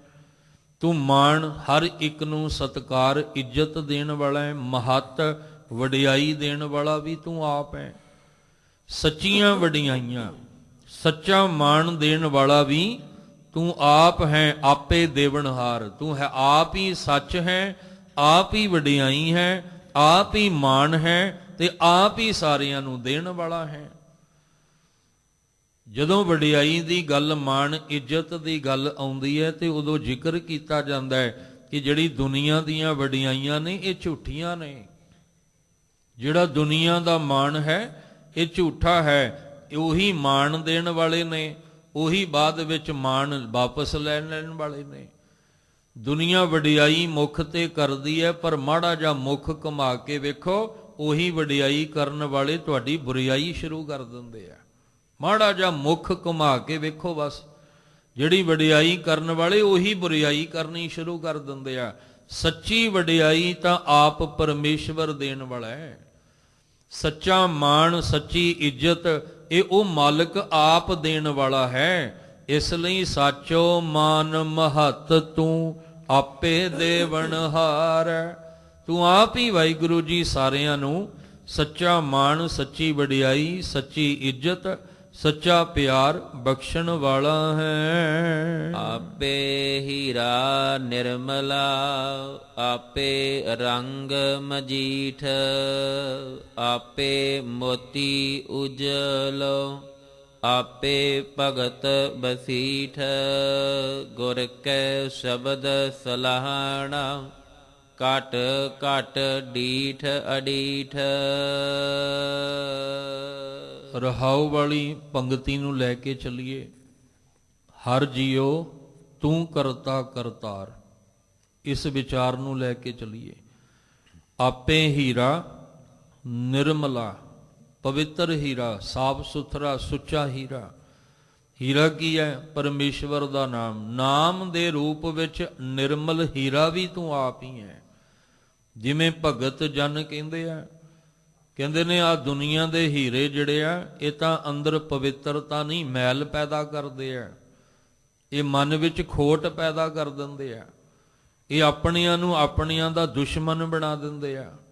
ਪਰ ਆਹ ਹੀਰਾ ਜਿਹੜਾ ਨਾ ਨਾਮ ਦਾ ਪਵਿੱਤਰ, ਇਹ ਦੁਸ਼ਮਣੀ ਨੂੰ, ਈਰਖਾ ਨੂੰ, ਨਫ਼ਰਤ ਨੂੰ ਖਤਮ ਕਰਕੇ ਆਪਸ ਦੇ ਵਿੱਚ ਆਪਣਿਆਂ ਨੂੰ ਮਿਲਾ ਦਿੰਦਾ ਹੈ। ਤੇ ਜਿਹੜਾ ਬਾਹਰ ਦਾ ਹੀਰਾ ਹੈ ਉਹ ਆਪਣਿਆਂ ਦਾ ਵੀ ਕਤਲ ਕਰਵਾ ਦਿੰਦਾ ਹੈ। ਉਹ ਆਪਣਿਆਂ ਦੇ ਵੀ ਪਿੱਠ ਪਿੱਛੇ ਛੁਰਾ ਜਿਹੜਾ ਉਹ ਖੁਬਵਾ ਦਿੰਦਾ ਹੈ। ਉਹ ਆਪਣਿਆਂ ਨੂੰ ਵੀ ਜਿਹੜਾ ਦੁਸ਼ਮਣ ਬਣਾ ਦਿੰਦਾ ਹੈ। ਤਾਂ ਹੀ ਤੇ ਆਖਿਆ ਸੀ, ਹਰਿ ਸਿਉ ਹੀਰਾ ਛਾੜ ਕੇ ਕਰੇ ਆਨ ਕੀ ਆਸ, ਤੇ ਨਰ ਦੋਜ਼ਕ ਜਾਹੇਂਗੇ ਸਤ ਭਾਖੈ ਰਵਿਦਾਸ। ਕਬੀਰ ਜੀ ਕਹਿੰਦੇ ਆ ਵੀ ਜੋ ਆਖਿਆ ਭਗਤ ਰਵਿਦਾਸ ਜੀ ਨੇ ਉਹ ਕੋਈ ਝੂਠ ਨਹੀਂ ਹੈ, ਸੱਚ ਹੈ ਕਿ ਹਰਿ ਸਿਉ ਹੀਰਾ ਛਾੜ ਕੇ ਕਰੇ ਆਨ ਕੀ ਆਸ। ਤੇ ਉਹ ਕਰੇ ਆਨ ਕੀ, ਆਨ ਦੀ ਆਸ ਵਿੱਚ ਕੀ ਹੁੰਦਾ ਹੈ? ਨਾਮ ਦਾ ਹੀਰਾ ਤੇ ਮਿਲਦਾ ਕੋਈ ਨਹੀਂ, ਪਰ ਆਪਣੀ ਹੀਰੇ ਵਰਗੀ ਜ਼ਿੰਦਗੀ ਨੂੰ ਅਸੀਂ ਜ਼ਰੂਰ ਗਵਾ ਲੈਂਦੇ ਹਾਂ। ਹੀਰੇ ਜੈਸਾ ਜਨਮ ਹੈ ਕੌਡੀ ਬਦਲੇ ਜਾਏ, ਕਰੇ ਆਨ ਕੀ ਆਸ ਦੇ ਪਿੱਛੇ ਆਪਣਾ ਜੀਵਨ ਹੀਰੇ ਵਰਗਾ ਕੌਡੀਆਂ ਦੇ ਭਾਗ ਵਾਲਿਆ। ਨਾ ਆ ਨਾਮ ਦਾ ਹੀਰਾ ਪੱਲੇ ਪਿਆ ਤੇ ਨਾ ਜ਼ਿੰਦਗੀ ਰੂਪੀ ਹੀਰਾ ਕੰਮ ਆਇਆ। ਇਸ ਲਈ ਜਿਹੜੇ ਇਸ ਅਵਸਥਾ 'ਚ ਪਹੁੰਚੇ, ਆਖਿਆ ਮਹਾਰਾਜ ਇਹ ਨਾਮ ਦਾ ਹੀਰਾ ਵੀ ਤੂੰ ਆਪ ਹੈ, ਔਰ ਇਹਦੇ ਵਿੱਚ ਜਿਹੜੀ ਸ਼ੁੱਧਤਾ ਹੈ, ਇਹਦੇ ਵਿੱਚ ਜਿਹੜੀ ਪਵਿੱਤਰਤਾ ਹੈ ਉਹ ਵੀ ਤੂੰ ਆਪ ਹੈ। ਆਪੇ ਰੰਗ ਮਜੀਠਾ, ਔਰ ਜਿਹੜਾ ਮਜੀਠਾ ਰੰਗ, ਪੱਕਾ ਰੰਗ ਹੈ, ਕਦੇ ਨਾ ਉਤਰਨ ਵਾਲਾ, ਜਿਹੜਾ ਗੁਰੂ ਦੀ ਰਹਿਮਤ ਦੇ ਨਾਲ ਚੜਨਾ ਹੈ, ਉਹ ਮਜੀਠ ਦਾ ਰੰਗ ਵੀ ਤੂੰ ਆਪ ਹੈ। ਹਰ ਨਾਮਾ ਹਰ ਰੰਗ ਹੈ, ਹਰ ਰੰਗ ਮਜੀਠੈ। ਰੰਗ ਇੱਕ ਕੁਸੰਬਾ ਰੰਗ ਹੈ, ਉਹ ਤੇ ਜਿੱਥੇ ਮਰਜੀ ਅਧੂਰਿਆਂ ਤੋਂ ਚੜਾ ਲਓ। ਉਹਨੂੰ ਚਾੜਨ ਵਾਲੇ ਤੇ ਬਹੁਤ ਬੈਠੇ ਹੋਏ ਆ, ਗਲੀ ਗਲੀ ਬੈਠੇ ਆ, ਮਹੱਲੇ ਮਹੱਲੇ ਬੈਠੇ ਹੋਏ ਨੇ। ਜਿਹੜੇ ਕੱਚੇ ਰੰਗ ਕਸੁੰਬਾ ਰੰਗ ਚਾੜਨ ਵਾਲੇ ਨੇ, ਪਰ ਮਜੀਠਾ ਰੰਗ ਗੁਰੂ ਦੀ ਰਹਿਮਤ ਨਾਲ ਚੜ੍ਹਨਾ ਹੈ। ਕਹਿੰਦੇ ਨੇ ਉਹ ਜਿਹੜਾ ਨਾਮ ਦਾ ਮਜੀਠਾ ਰੰਗ ਹੈ ਉਹ ਵੀ ਮਾਲਕ ਜੀ ਤੂੰ ਆਪ ਹੈ, ਤੇ ਜਿਹੜਾ ਪਵਿੱਤਰ ਸ਼ੁੱਧ ਹੀਰਾ ਹੈ ਉਹ ਵੀ ਤੂੰ ਆਪ ਹੈ। ਆਪੇ ਮੋਤੀ ਉਜਲੋ, ਉਜਲ ਮੋਤੀ ਵੀ ਤੂੰ ਆਪ ਹੈ, ਜਿਹਦੇ ਵਿੱਚ ਕੋਈ ਕਿਸੇ ਪ੍ਰਕਾਰ ਦੀ ਮਲ ਨਹੀਂ ਹੈ, ਕਲਖ ਨਹੀਂ ਹੈ, ਦਾਗ ਨਹੀਂ ਹੈ, ਧੱਬਾ ਨਹੀਂ ਹੈ। ਤੂੰ ਉਜਲ ਮੋਤੀ ਵੀ ਆਪ ਹੈ। ਆਪੇ ਭਗਤ ਬਸੀਠਾ, ਤੂੰ ਆਪ ਹੀ। ਕਹਿਣ ਲੱਗੇ ਜਿਹੜੇ ਭਗਤ ਨੇ, ਕਿਉਂਕਿ ਤੱਤਾ ਮੁਕਤਾ ਹੈ ਭਗਤ, ਜੇ ਤੱਤੇ ਨੂੰ ਸਿਹਾਰੀ ਲੱਗ ਜਾਏ ਤੇ ਭਗਤੀ। ਜਿੰਨੇ ਵੀ ਭਗਤ ਨੇ ਉਹਨਾਂ ਭਗਤਾਂ ਵਿੱਚ ਜਿਹੜਾ ਨਾਮ ਦਾ ਰੰਗ ਚੜਿਆ ਹੋਇਆ ਨਾ, ਉਸ ਨਾਮ ਦੇ ਰੰਗ ਨੂੰ ਚਾੜਨ ਵਾਲਾ ਵੀ ਮੇਰੇ ਮਾਲਕ ਜੀ ਤੂੰ ਆਪ ਹੈ। ਭਗਤਾਂ ਦੇ ਅੰਦਰ ਜਿਹੜਾ ਰੰਗ ਚੜਿਆ ਉਹ ਰੰਗ ਚਾੜਨ ਵਾਲਾ ਵੀ ਤੂੰ ਆਪ ਹੈ। ਅਸੀਂ ਬਹੁਤੀ ਦੂਰ ਨਾ ਜਾਈਏ ਬਾਹਰ। ਗੁਰੂ ਗ੍ਰੰਥ ਸਾਹਿਬ ਮਹਾਰਾਜ ਵਿੱਚ 15 ਭਗਤ ਨੇ। 15 ਭਗਤਾਂ ਨੂੰ ਪੁੱਛ ਲਓ ਕਿ ਜਿਹੜਾ ਅੰਦਰ ਇਹ ਰੰਗ ਤੁਹਾਡੇ ਚੜਿਆ ਇਹ ਕਿਨੇ ਚਾੜਿਆ, ਇਹ ਕਿਸ ਤਰ੍ਹਾਂ ਰੰਗ ਚੜਿਆ, ਤੇ ਉਹ ਗੱਲ ਪਰਮੇਸ਼ਵਰ ਦੀ ਹੀ ਕਰਨਗੇ। ਉਹ ਕਿਸੇ ਸੰਸਾਰੀ ਬੰਦੇ ਦੀ ਗੱਲ ਨਹੀਂ ਕਰਨਗੇ, ਉਹ ਕਿਸੇ ਮੜੀ ਤੇ ਮਸਾਣ ਦੀ ਗੱਲ ਨਹੀਂ ਕਰਨਗੇ ਵੀ ਹਾਂ ਅਸੀਂ ਇਸ ਥਾਂ ਗਏ ਸੀ ਤੇ ਰੰਗ ਚੜਿਆ। ਇਸ ਵਾਸਤੇ ਜਿੰਨੇ ਵੀ ਭਗਤ ਨੇ ਉਹਨਾਂ ਸਾਰੇ ਭਗਤਾਂ ਦੇ ਵਿੱਚ ਜਿਹੜਾ ਨਾਮ ਦਾ ਰੰਗ ਹੈ ਉਹ ਰੰਗ ਵੀ ਮੇਰੇ ਮਾਲਕ ਜੀ ਚਾੜਨ ਵਾਲਾ ਤੂੰ ਆਪ ਹੈ। ਆਪ ਹੀ ਹੀਰਾ ਹੈ, ਆਪ ਹੀ ਮੋਤੀ ਹੈ, ਔਰ ਆਪੇ ਹੀ ਸਾਰੇ ਜਿਹੜੇ ਭਗਤ ਉਹਦੇ ਦਰ ਤੇ ਪ੍ਰਵਾਨ ਹੋਏ ਨੇ, ਜਿਹੜੇ ਭਗਤ ਉਹਦੇ ਵਿੱਚ ਲੀਨ ਹੋ ਗਏ ਨੇ, ਜਿਹੜੇ ਇੱਕਮਿਕ ਹੋ ਗਏ ਨੇ ਉਸ ਮਾਲਕ ਪਰਮੇਸ਼ਵਰ ਦੇ ਰੰਗ ਵਿੱਚ ਰੰਗੇ ਗਏ ਨੇ, ਉਹਨਾਂ ਅੰਦਰ ਜਿਹੜਾ ਕਹਿੰਦੇ ਨਾਮ ਸੀ, ਮਜੀਠਾ ਰੰਗ ਸੀ, ਉਹ ਵੀ ਉਹ ਮਾਲਕ ਪਰਮੇਸ਼ਵਰ ਆਪ ਹੈ। ਗੁਰ ਕਹਿ ਸ਼ਬਦ ਸਲਾਹਣਾ, ਘਟ ਘਟ ਡੀਠ ਅਡੀਠ।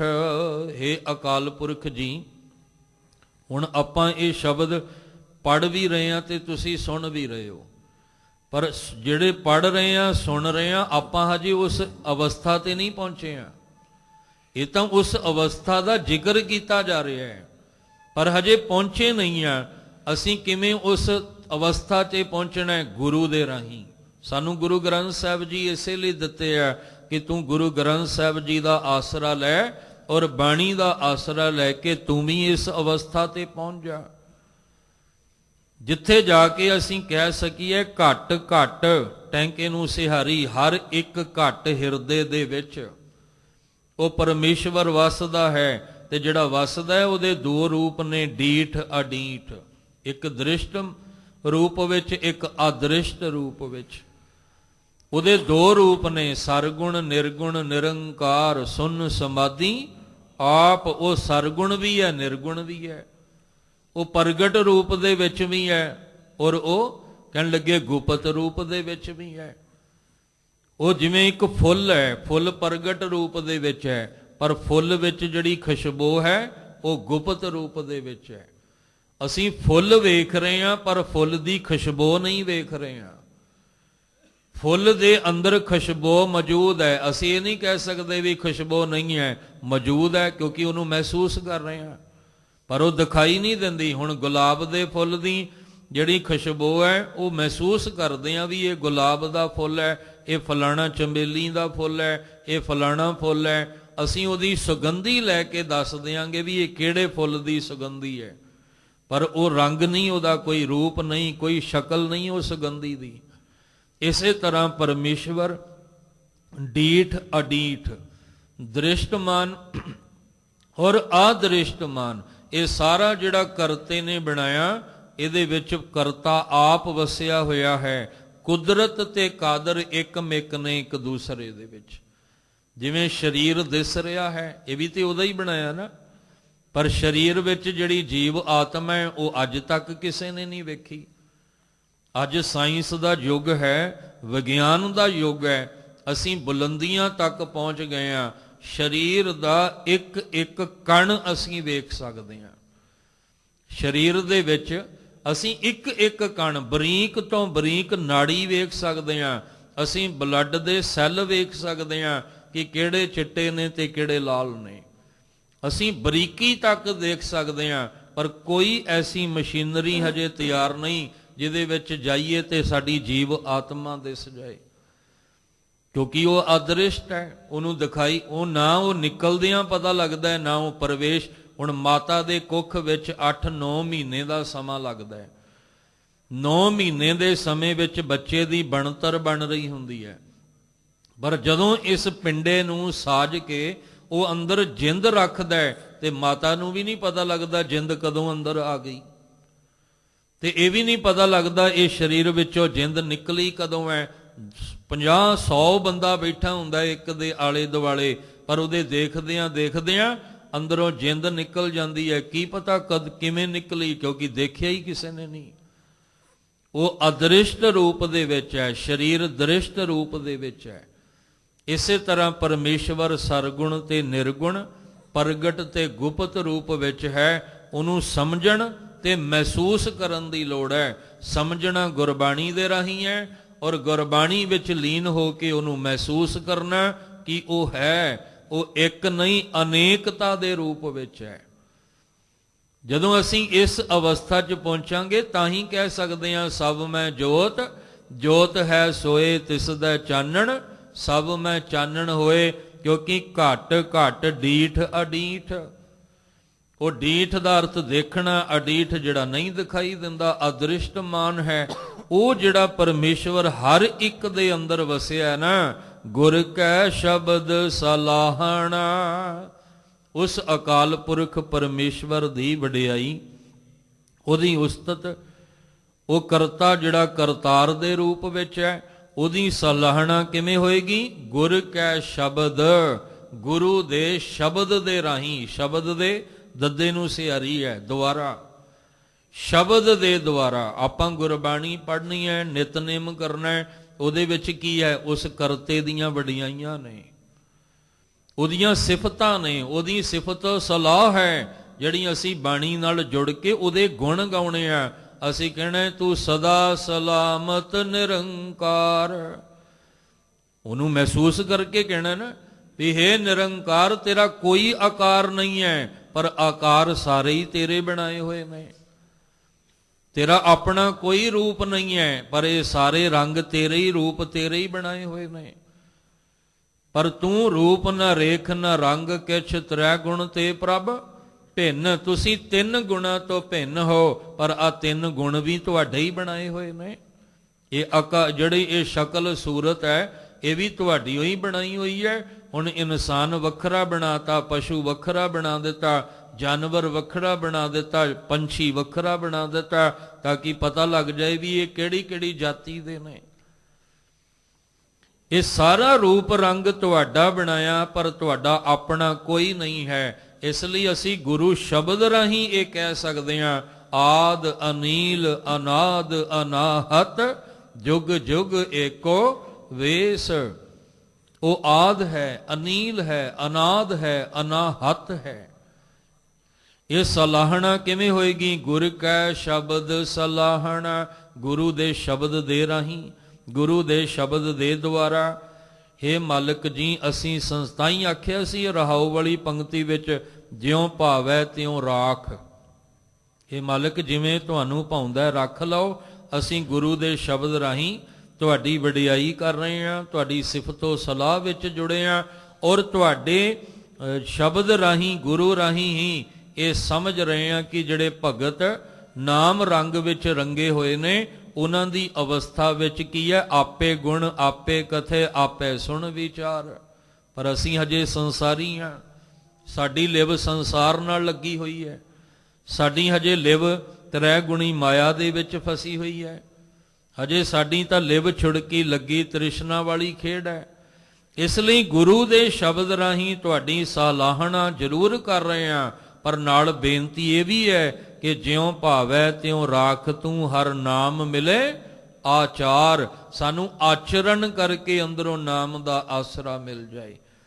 ਗੁਰੂ ਦੇ ਸ਼ਬਦ ਰਾਹੀਂ ਐਸੇ ਮਾਲਕ ਦੀ ਵਡਿਆਈ ਜਿਹੜੀ ਆ ਉਹ ਹੋ ਰਹੀ ਹੈ, ਤੇ ਜਿਹੜੇ ਕਰਦੇ ਨੇ ਉਹ ਸਮਝ ਲੈਂਦੇ ਨੇ ਕਿ ਘੱਟ ਘੱਟ ਡੀਠ ਅਡੀਠ ਉਹ ਪਰਮੇਸ਼ਵਰ ਜਿਹੜਾ ਹਰ ਇੱਕ ਦੇ ਘਰ ਹਿਰਦੇ ਵਿੱਚ ਵਸਦਾ ਹੈ, ਉਹ ਸਰਗੁਣ ਵੀ ਹੈ, ਨਿਰਗੁਣ ਵੀ ਹੈ, ਗੁਪਤ ਵੀ ਹੈ, ਪ੍ਰਗਟ ਵੀ ਹੈ, ਉਹ ਦ੍ਰਿਸ਼ਟ ਮਨ ਵੀ ਤੇ ਅਦ੍ਰਿਸ਼ਟ ਮਨ ਵੀ ਹੈ। ਆਪੇ ਸਾਗਰ ਬੋਹਿ ਥਾ, ਆਪੇ ਪਾਰ ਅਪਾਰ, ਸਾਚੀ ਵਾਟ ਸੁਜਾਨ ਤੂੰ, ਸ਼ਬਦ ਲੰਘਾਵਣ ਹਾਰ, ਨਿਡਰਿਆ ਡਰ ਜਾਣੀਐ, ਬਾਝ ਗੁਰੂ ਗਵਾਰ।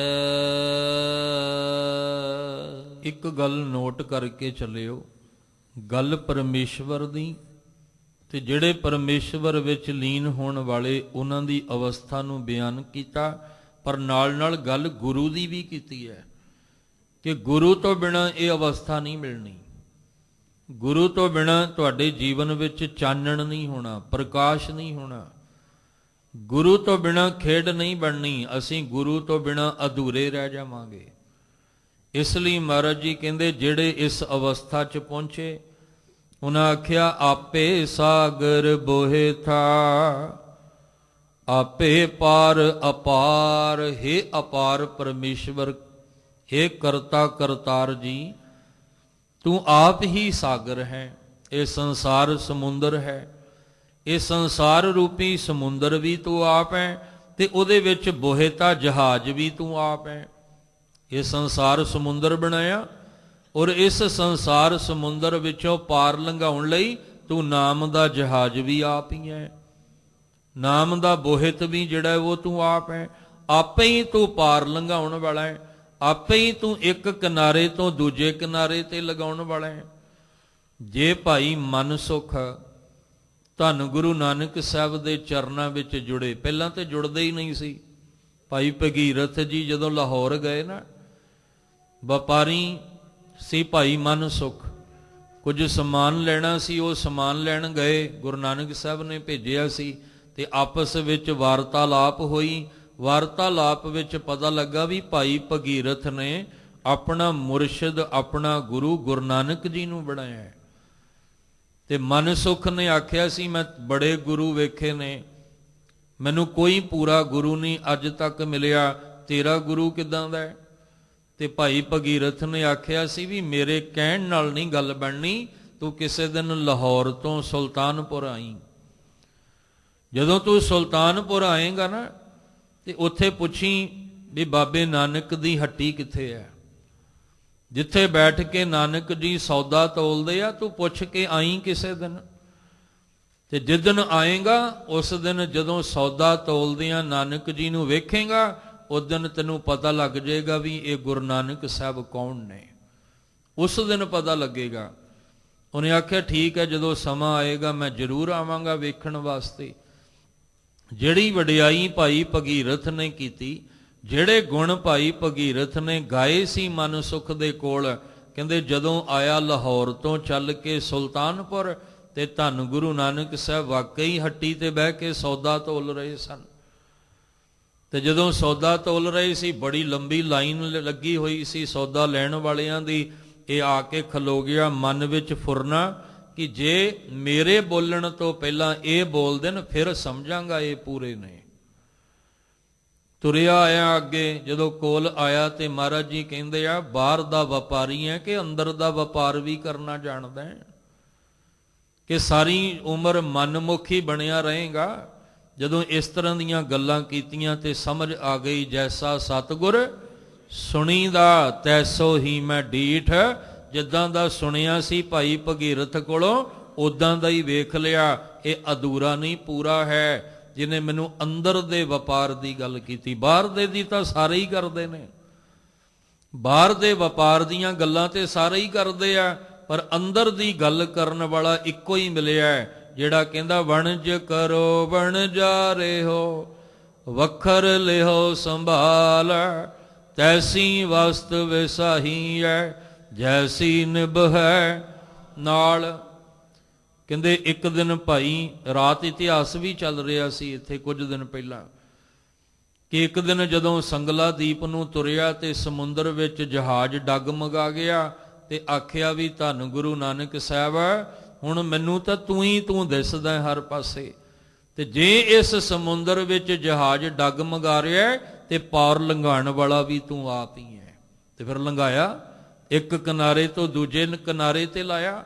ਬਸ ਇਹ ਅਵਸਥਾ ਨੂੰ ਆਪਾਂ ਮਹਿਸੂਸ ਕਰੀਏ ਕਿ ਮਾਲਕ ਜੀ ਆਪੇ ਸਾਗਰ ਬੋਹਿਥ ਆਪੇ, ਤੁਸੀਂ ਆਪ ਹੀ ਜਹਾਜ਼ ਹੋ, ਆਪ ਹੀ ਸਾਗਰ ਹੋ, ਤੇ ਆਪ ਹੀ ਤੁਸੀਂ ਪਾਰ ਲੰਘਾਉਣ ਵਾਲੇ ਹੋ, ਅਪਾਰ ਹੋ, ਤੁਹਾਡਾ ਅੰਤ ਨਹੀਂ ਪਾਇਆ ਜਾ ਸਕਦਾ, ਕਿਸੇ ਵੀ ਪ੍ਰਕਾਰ ਵਿੱਚ ਅੰਤ ਨਹੀਂ ਪਾਇਆ ਜਾ ਸਕਦਾ। ਆਪੇ ਸਾਗਰ ਬੋਹਿਥਾ ਆਪੇ ਪਾਰ ਉਤ ਅਪਾਰ, ਸਾਚੀ ਵਾਟ, ਵਾਟ ਮੈਨੇ ਰਸਤਾ, ਜਿਹੜਾ ਤੁਹਾਡਾ ਰਸਤਾ ਹੈ ਇਹ ਸੱਚਾ ਹੈ, ਝੂਠਾ ਨਹੀਂ ਹੈ, ਦਿਖਾਵੇ ਦਾ ਨਹੀਂ ਹੈ।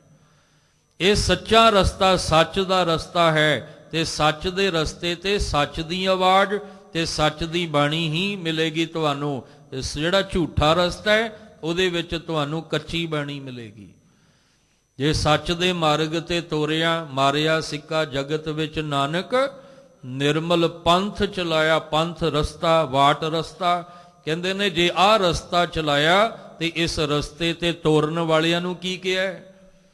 ਇਸ ਰਾਹ ਤੋਰਨ ਵਾਲਿਆਂ ਨੂੰ ਕਿਹਾ, ਆਵੋ ਸਿੱਖ ਸਤਿਗੁਰੂ ਕੇ ਪਿਆਰਿਓ, ਗਾਵੋ ਸੱਚੀ ਬਾਣੀ। ਤੁਸੀਂ ਸੱਚੀ ਬਾਣੀ ਗਾ ਕੇ ਚੱਲਣਾ, ਕਿਉਂਕਿ ਇਹ ਰਸਤਾ ਸੱਚਾ ਹੈ, ਇਹ ਝੂਠਿਆਂ ਦਾ ਨਹੀਂ ਹੈ, ਇਹ ਦਿਖਾਵੇ ਵਾਲਿਆਂ ਦਾ ਨਹੀਂ ਹੈ, ਇਹ ਫਾਰਮੈਲਿਟੀ ਕਰਨ ਵਾਲਿਆਂ ਦਾ ਨਹੀਂ ਹੈ, ਇਹ ਸੱਚੀ ਬਾਣੀ ਨਾਲ ਜੁੜਨ ਵਾਲਿਆਂ ਦਾ ਰਸਤਾ ਹੈ। ਤੁਸੀਂ ਅੱਗੇ ਜਾ ਕੇ ਖਾਲਸ ਹੋਣਾ ਹੈ। ਇਸ ਲਈ ਆਵੋ ਸਿੱਖ ਸਤਿਗੁਰੂ ਕੇ ਪਿਆਰਿਓ, ਗਾਵੋ ਸੱਚੀ ਬਾਣੀ। ਬਾਣੀ ਤਾਂ ਗਾਵੋ ਗੁਰੂ ਕੇਰੀ ਬਾਣੀਆਂ ਸਿਰ ਬਾਣੀ। ਸਾਹਿਬ ਜੀ ਕਹਿੰਦੇ ਨੇ, ਹੇ ਮਾਲਕ ਜੀ, ਜਿਹੜੇ ਤੁਰ ਪਏ ਉਹ ਕਹਿੰਦੇ ਸਾਚੀ ਵਾਟ, ਇਹ ਵਾਟ, ਇਹ ਰਸਤਾ ਵੀ ਤੂੰ ਆਪ ਹੈ, ਔਰ ਤੂੰ ਸੁਜਾਨ, ਤੂੰ ਸਿਆਣਾ ਵੀ ਤੂੰ ਆਪ ਹੈ। ਅਸੀਂ ਕੋਈ ਸਿਆਣੇ ਨਹੀਂ, ਅਸੀਂ ਇਆਣੇ ਹੋ ਕੇ ਆਏ ਆ ਤੁਹਾਡੇ ਦਰ ਤੇ। ਅਸੀਂ ਆਪਣੀ ਮੱਤ ਲੈ ਕੇ ਨਹੀਂ, ਆਪਣੀ ਮੱਤ ਛੱਡ ਤੁਹਾਡੀ ਮੱਤ ਲੈਣ ਵਾਸਤੇ ਆਏ ਆ। ਇਹ ਵਾਹਿਗੁਰੂ ਜੀ, ਸਾਚੀ ਵਾਟ ਸੁਜਾਨ ਤੂੰ, ਸ਼ਬਦ ਲੰਘਾਵਣ ਹਾਰ। ਤੂੰ ਆਪ ਹੀ ਸ਼ਬਦ ਦੁਆਰਾ ਸਾਨੂੰ ਲੰਘਾਉਣ ਵਾਲਾ ਹੈ, ਕਿਉਂਕਿ ਇਹ ਬਿਖਮ ਮਾਰਗ ਵੀ ਹੈ ਨਾ ਨਾਲ ਨਾਲ। ਜੇ ਸੱਚਾ ਹੈ ਤੇ ਬਿਖਮ ਵੀ ਹੈ, ਔਖਾ ਵੀ ਹੈ ਇਸ ਰਾਹ ਉੱਤੇ ਤੁਰਨਾ। ਤੇ ਕੌਣ ਤੁਰਿਆ? ਜਿਨ੍ਹਾਂ ਨੇ, ਭਗਤਾਂ ਨੇ ਆਪਣੀ ਚਾਲ ਨਿਰਾਲੀ ਕਰ ਲਈ। ਭਗਤਾਂ ਕੀ ਚਾਲ ਨਿਰਾਲੀ, ਚਾਲਾਂ ਨਿਰਾਲੀ, ਭਗਤਾਂ ਕੇਰੀ ਬਿਖਮ ਮਾਰਗ ਚੱਲਣਾ। ਕਿਉਂਕਿ ਇੱਥੇ ਲੱਭ ਲੋਭ ਹੰਕਾਰ ਨੂੰ ਤਿਆਗ ਕੇ ਚੱਲਣਾ ਹੈ। ਇਹ ਸੱਚੀ ਵਾਟ ਜਿਹੜੀ ਹੈ ਨਾ, ਸੱਚਾ ਰਸਤਾ, ਇਹਦੇ ਵਿੱਚ ਲੱਭ ਲੋਭ ਹੰਕਾਰ ਲੈ ਕੇ ਨਹੀਂ ਚੱਲਿਆ ਜਾ ਸਕਦਾ। ਇੱਥੇ ਸਚਿਆਰ ਹੋ ਕੇ ਚੱਲਿਆ ਜਾਣਾ ਹੈ, ਕੁੜਿਆਰ ਹੋ ਕੇ ਨਹੀਂ ਚੱਲਿਆ ਜਾ ਸਕਦਾ। ਇਸ ਲਈ ਆਪ ਹੀ ਤੁਸੀਂ ਸ਼ਬਦ ਲੰਘਾਵਣ ਹਾਰ, ਸ਼ਬਦ ਰਾਹੀਂ ਲੰਘਾਉਣ ਵਾਲੇ ਹੋ। ਨੇ ਡਰਿਆ ਡਰ ਜਾਣੀਐ, ਬਾਜ ਗੁਰੂ ਗੋਬਾਰ। ਹੇ ਮਾਲਕ ਜੀ, ਇਸ ਸੰਸਾਰ ਦੇ ਵਿੱਚ ਗੁਰੂ ਤੋਂ ਬਿਨਾਂ ਗੁਬਾਰ ਬਣਿਆ ਪਿਆ ਹੈ। ਹਨੇਰਾ, ਕੁੱਪ ਹਨੇਰਾ। ਗੁਬਾਰ ਦਾ ਅਰਥ ਕੁੱਪ ਹਨੇਰਾ। ਗੁਬਾਰ ਦੇ ਦੋ ਅਰਥ ਨੇ। ਇੱਕ ਤਾਂ ਹਵਾ ਭਰੀ ਹੋਵੇ, ਜਿਵੇਂ ਅੰਦਰ ਕਦੇ ਗੈਸ ਭਰ ਜਾਏ, ਅਸੀਂ ਕਹਿੰਦੇ ਗੁਬਾਰ ਬਣਿਆ ਪਿਆ, ਹਵਾ ਭਰੀ ਪਈ ਹੈ। ਹੰਕਾਰ ਨੂੰ ਵੀ ਕਿਹਾ ਵੀ ਗੁਬਾਰ, ਹੰਕਾਰ ਹੋਮੇ ਜ਼ਿਆਦਾ ਹੋਵੇ, ਅਸੀਂ ਕਹਿੰਦੇ ਕਿੰਨਾ ਇਹਦੇ ਅੰਦਰ ਗੁਬਾਰ ਭਰਿਆ ਪਿਆ। ਇੱਕ ਹੁੰਦਾ ਘੁੱਪ ਹਨੇਰਾ। ਗੁਰੂ ਤੋਂ ਬਿਨਾਂ ਜਿਨ੍ਹਾਂ ਦੀ ਜ਼ਿੰਦਗੀ ਵਿੱਚ ਘੁੱਪ ਹਨੇਰਾ ਹੈ, ਉਹ ਰੱਬ ਤੋਂ ਨਹੀਂ ਡਰਦੇ, ਉਹ ਦੁਨੀਆ ਤੋਂ ਡਰਦੇ ਆ। ਕਹਿੰਦੇ ਉਹਨਾਂ ਨੂੰ ਰੱਬ ਦਾ ਡਰ ਨਹੀਂ ਹੁੰਦਾ, ਉਹਨਾਂ ਨੂੰ ਫਿਰ ਇੱਕ ਦਿਨ ਜੰਮ ਦਾ ਡਰ ਸਤਾਉਂਦਾ ਹੈ। ਤੇ ਜਿਹੜੇ ਰੱਬ ਦੇ ਭੈ ਵਿੱਚ ਚੱਲਦੇ ਨੇ, ਮੇਰੇ ਰਾਮ ਰਾਏ ਤੂੰ ਸੰਤਾ ਕਾ ਸੰਤ ਤੇਰੇ, ਤੇਰੇ ਸੇਵਕ ਕੋ ਭਉ ਕਿਛ ਨਾਹੀ, ਜੰਮ ਨਹੀਂ ਆਵੇ ਨੇੜੇ। ਕਹਿੰਦੇ ਉਹਨਾਂ ਨੇੜੇ ਜੰਮ ਨਹੀਂ ਆਉਂਦਾ, ਉਹਨਾਂ ਨੂੰ ਕੋਈ ਡਰ ਨਹੀਂ ਅੰਦਰੋਂ ਸਤਾਉਂਦਾ। ਪਰ ਨੇ ਡਰਿਆ ਡਰ ਜਾਣੀਐ, ਬਾਜ ਗੁਰੂ ਗੋਬਾਰ। ਜਿਹੜੇ ਗੁਰੂ ਤੋਂ ਬਿਨਾਂ ਘੁੱਪ ਹਨੇਰੇ ਦੀ ਜ਼ਿੰਦਗੀ ਜੀ ਰਹੇ ਨੇ, ਉਹ ਨਿਡਰ ਨੇ। ਉਹਨਾਂ ਨੂੰ ਫਿਰ ਇੱਕ ਦਿਨ ਜੰਮ ਸਤਾਉਂਦਾ ਹੈ, ਉਹਨਾਂ ਨੂੰ ਇੱਕ ਦਿਨ ਜੰਮ ਦੀ ਮਾਰ ਪੈਂਦੀ ਹੈ। ਉਹ ਜੰਮ ਤੋਂ ਫਿਰ ਡਰਦੇ ਨੇ ਉਹ ਲੋਕ। ਕਹਿੰਦੇ ਨੇ ਜਿਹੜੇ ਰੱਬ ਦੇ ਭੈ ਵਿੱਚ ਨਹੀਂ। ਕੌਣ ਨਹੀਂ? ਜਿਹੜੇ ਬਾਜ ਗੁਰੂ ਗੋਬਾਰ, ਜਿਹੜੇ ਗੁਰੂ ਦੇ ਤੋਂ ਬਿਨਾ ਨਿਗੁਰੇ ਨੇ, ਉਹਨਾਂ ਅੰਦਰ ਘੁੱਪ ਹਨੇਰਾ ਹੈ। ਤੇ ਇਹ ਜਿਹੜੇ ਗੁਰੂ ਤੋਂ ਬਿਨਾ ਨੇ ਉਹ ਇਹੋ ਜਿਹੀਆਂ ਹਰਕਤਾਂ ਕਰਦੇ ਆ ਜਿਨ੍ਹਾਂ ਨੂੰ ਰੱਬ ਦਾ ਵੀ ਭੈ ਨਹੀਂ, ਪ੍ਰਤੱਖ ਗੁਰੂ ਦਾ ਵੀ ਭੈ ਨਹੀਂ ਹੈ। ਹੁਣ ਤਾਂ ਹੱਦ ਹੀ ਹੋ ਚੁੱਕੀ ਹੈ। ਇਸ ਤੋਂ ਅੱਗੇ ਹੁਣ ਹਰਕਤਾਂ ਕਰਨ ਵਾਲੇ ਕਿੱਥੇ ਜਾਣਗੇ? ਜਿਨ੍ਹਾਂ ਨੇ ਸੱਚਖੰਡ ਦਰਬਾਰ ਸਾਹਿਬ ਨੂੰ ਨਹੀਂ ਬਖਸ਼ਿਆ, ਜਿੱਥੇ ਸਾਰੇ ਧਰਮਾਂ ਤੇ ਵਰਨਾਂ ਦੇ ਲੋਕ ਜਾਂਦੇ ਨੇ ਸਜਦਾ ਕਰਨ ਵਾਸਤੇ, ਕਿਉਂਕਿ ਇੱਕੋ ਹੀ ਇੱਕ ਤਾਂ ਪੂਰੀ ਦੁਨੀਆ ਆਲ ਵਰਲਡ ਦੇ ਵਿੱਚ ਇੱਕੋ ਹੀ ਇੱਕ ਤਾਂ ਘਰ ਹੈ ਜਿਹਨੂੰ ਕਹਿੰਦੇ ਆ ਡਿੱਠੇ ਸਭੇ ਥਾਮ ਨਹੀਂ ਤੁਧ ਜਹਿਆ। ਤੇ ਇੰਨੇ ਨਿਡਰ ਨੇ ਲੋਕ ਕਿ ਉਹਨਾਂ ਨੂੰ ਇਹ ਵੀ ਭੈ ਨਹੀਂ ਕਿ ਅਸੀਂ ਇਹ ਕੀ ਕਰਨ ਜਾਂ ਕੀ ਕਰਵਾ ਰਹੇ ਹਾਂ ਅਸੀਂ, ਕਿਉਂਕਿ ਕਰਾਉਣ ਵਾਲਾ ਮਾਸਟਰ ਮਾਈਂਡ ਤੇ ਪਿੱਛੇ ਹੈ ਨਾ। ਉਹ ਤਾਂ ਇੱਕ ਕਹਿ ਲਓ ਕਿ ਮੋਹਰਾ ਸੀ, ਉਹ ਮੋਹਰਾ ਅੱਗੇ ਉਹਨੇ ਸੁੱਟ ਦਿੱਤਾ ਨਾ। ਮੋਹਰਾ ਜਿਹੜਾ ਅੱਗੇ ਆਇਆ ਉਹਨੂੰ ਡਰ ਸੀ ਵੀ ਮੈਂ ਕਿੱਥੇ ਛਾਲ ਮਾਰਨ ਲੱਗਾ, ਤੇ ਨਾ ਜਿਹੜਾ ਮਾਸਟਰ ਮਾਈਂਡ ਹੈ ਉਹਨੂੰ ਡਰ ਹੈ ਕਿ ਮੈਂ ਕੀ ਇਹਦੇ ਤੋਂ ਕਰਵਾਉਣ ਲੱਗਾ। ਗੁਰੂ ਸਾਹਿਬ ਕਿਰਪਾ ਕਰਨ, ਇਹ ਰੱਬੀ ਬਾਣੀ ਕਿਸੇ ਸੰਸਾਰੀ ਬੰਦੇ ਦੀ ਬਣਾਈ ਨਹੀਂ ਹੈ। ਸਤਿਗੁਰ ਕੀ ਬਾਣੀ ਸਤ ਸਤ ਕਰ ਜਾਣੋ ਗੁਰ ਸਿੱਖੋ, ਹਰ ਕਰਤਾ ਆਪ ਮੂੰਹੋਂ ਕਢਾਏ। ਇਹ ਬਾਣੀ ਗੁਰੂ ਗ੍ਰੰਥ ਸਾਹਿਬ ਜੀ ਕਿਸੇ ਬੰਦੇ ਨੇ ਨਹੀਂ ਗੁਰੂ ਬਣਾਇਆ। ਆਗਿਆ ਭਈ ਅਕਾਲ ਕੀ ਤਵੇ ਚਲਾਇਓ ਪੰਥ, ਸਭ ਸਿੱਖਨ ਕੋ ਹੁਕਮ ਹੈ ਗੁਰੂ ਮਾਨਿਓ ਗ੍ਰੰਥ। ਤੇ ਗੁਰੂ ਗ੍ਰੰਥ ਸਾਹਿਬ ਜੀ ਦੀ ਬਾਣੀ ਜੋ ਸਰਬ ਸਾਂਝੀ ਵਾਰਤਾ, ਸਾਨੂੰ ਸਾਰਿਆਂ ਨੂੰ ਸਾਂਝਾ ਉਪਦੇਸ਼ ਦੇ ਕੇ ਸੱਚਖੰਡ ਦੇ ਨਾਲ, ਹਰਮੰਦਰ ਸਾਹਿਬ ਦਰਬਾਰ ਸਾਹਿਬ ਦੇ ਨਾਲ ਜੋੜਦੀ ਹੈ।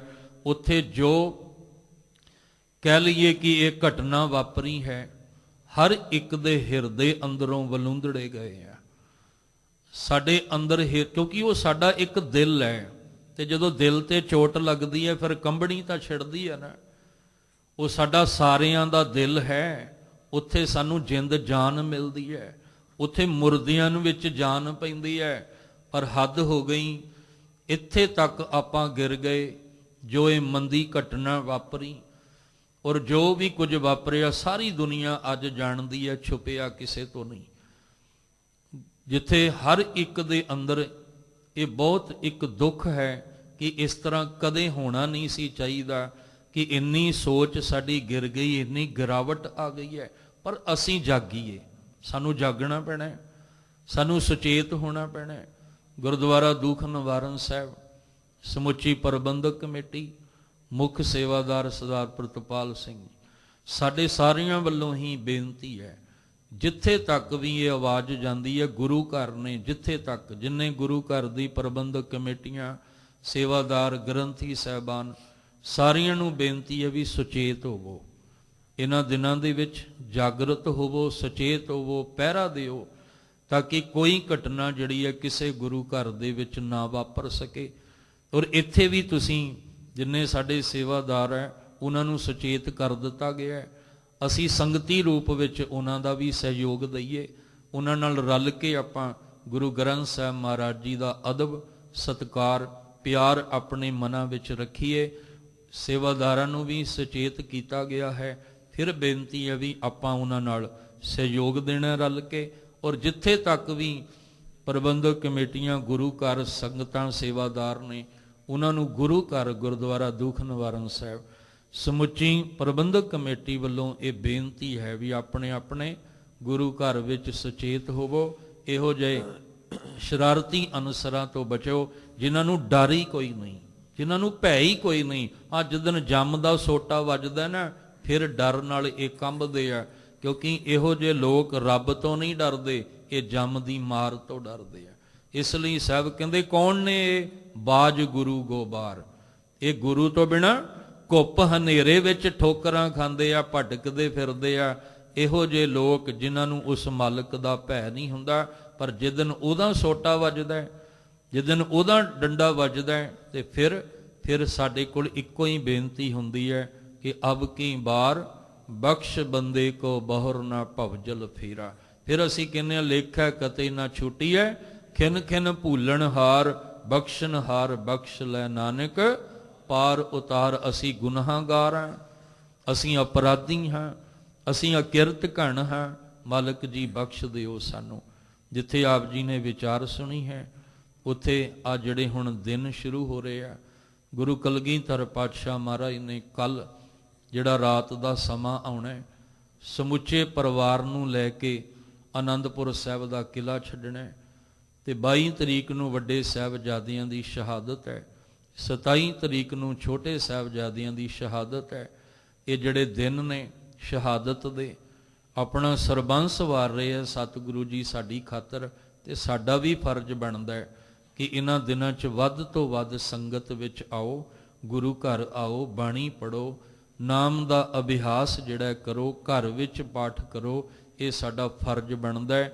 ਅਸੀਂ ਕੁਛ ਨਹੀਂ ਕਰ ਸਕਦੇ, ਕਮ ਸੇ ਕਮ ਵੱਧ ਤੋਂ ਵੱਧ ਅਸੀਂ ਗੁਰੂ ਘਰ ਜ਼ਰੂਰ ਆਈਏ, ਆ ਕੇ ਰੱਬੀ ਬਾਣੀ ਨਾਲ ਜੁੜ ਕੇ ਆਪਣਾ ਜੀਵਨ ਜਿਹੜਾ ਹੈ ਉਹ ਸਫਲਾ ਕਰ ਸਕੀਏ। ਸਮਾਂ ਸਮਾਪਤ ਹੈ, ਸਮੇਂ ਅਨੁਸਾਰ ਇੰਨੀ ਕੁ ਵਿਚਾਰ ਆਪ ਜੀ ਨੇ ਕਬੂਲ ਕਰਨੀ। ਗੁਰੂ ਨਾਨਕ ਸਾਹਿਬ ਜੀ ਨੇ ਆਖਿਆ, ਸਾਚੀ ਵਾਟ ਸੁਜਾਨ ਤੂੰ ਸ਼ਬਦ ਲੰਘਾਵਣ ਹਾਰ, ਨੇ ਡਰਿਆ ਡਰ ਜਾਣੀਆਂ। ਜਿਹੜੇ ਨਿਡਰ ਨੇ ਉਹਨਾਂ ਨੂੰ ਇੱਕ ਦਿਨ ਡਰ ਆਉਂਦਾ ਜੰਮ ਦਾ, ਬਾਜ ਗੁਰੂ ਗੋਬਾਰ, ਕਿਉਂਕਿ ਉਹ ਗੁਰੂ ਤੋਂ ਬਾਜ, ਗੁਰੂ ਤੋਂ ਬਿਨਾਂ ਘੁੱਪ ਹਨੇਰੇ ਵਿੱਚ ਭਟਕਦੇ ਨੇ। ਵਾਹਿਗੁਰੂ ਮਿਹਰ ਕਰਨ ਉਹਨਾਂ ਅੰਦਰ ਗੁਰਬਾਣੀ ਦਾ ਪ੍ਰਕਾਸ਼ ਹੋਵੇ ਤੇ ਇਹ ਭਟਕਣਾ ਖਤਮ ਹੋਵੇ ਤੇ ਉਹ ਸੱਚੀ ਵਾਟ ਸੱਚੇ ਮਾਰਗ ਚੱਲਦਿਆਂ ਉਸਤਤ ਕਰੇ ਜਹਾਨ ਦੀ ਖੇਡ ਬਣੇ, ਜਿਹਦੇ ਨਾਲ ਲੋਕ ਸੁਖੀਏ ਪਰਲੋਕ ਸੁਹੇਲੇ ਨਾਨਕ ਹਰ ਪ੍ਰਭ ਆਪੇ ਮਿਲੇ ਜੀਵਨ ਬਣ ਸਕੇ। ਅੱਜ ਦੀ ਵਿਚਾਰ ਕਰਦਿਆਂ ਬੇਅੰਤ ਭੁੱਲਾਂ ਹੋਈਆਂ ਨੇ, ਸਤਿਗੁਰੂ ਬਖਸ਼ ਦੇਣ, ਤੁਹਾਨੂੰ ਸਾਰਿਆਂ ਨੂੰ ਚੜ੍ਹਦੀ ਕਲਾ ਬਖਸ਼ਣ। ਵੱਧ ਤੋਂ ਵੱਧ ਗੁਰੂ ਘਰ ਆ ਕੇ ਸੰਗਤ ਕਰੋ, ਨਾਮ ਬਾਣੀ ਦਾ ਅਭਿਆਸ ਕਰੋ। ਗੁਰੂ ਨਾਨਕ ਸਾਹਿਬ ਜੀ ਦੇ ਪਾਵਨ ਬਚਨ ਆਪਣੇ ਹਿਰਦੇ ਅੰਦਰ ਵਸਾ ਲਈਏ ਜੀ। ਆਪੇ ਸਾਗਰ ਬੋਹਿ ਥਾ, ਆਪੇ ਪਾਰ ਅਪਾਰ, ਸਾਚੀ ਵਾਟ ਸੁਜਾਨ ਤੂੰ ਸ਼ਬਦ ਲੰਘਾਵਣ ਹਾਰ, ਨੇ ਡਰਿਆ ਡਰ ਜਾਣੀਐ, ਬਾਜ ਗੁਰੂ ਗੋਬਾਰ। ਵਾਹਿਗੁਰੂ ਜੀ ਕਾ ਖਾਲਸਾ, ਵਾਹਿਗੁਰੂ ਜੀ ਕੀ ਫਤਿਹ।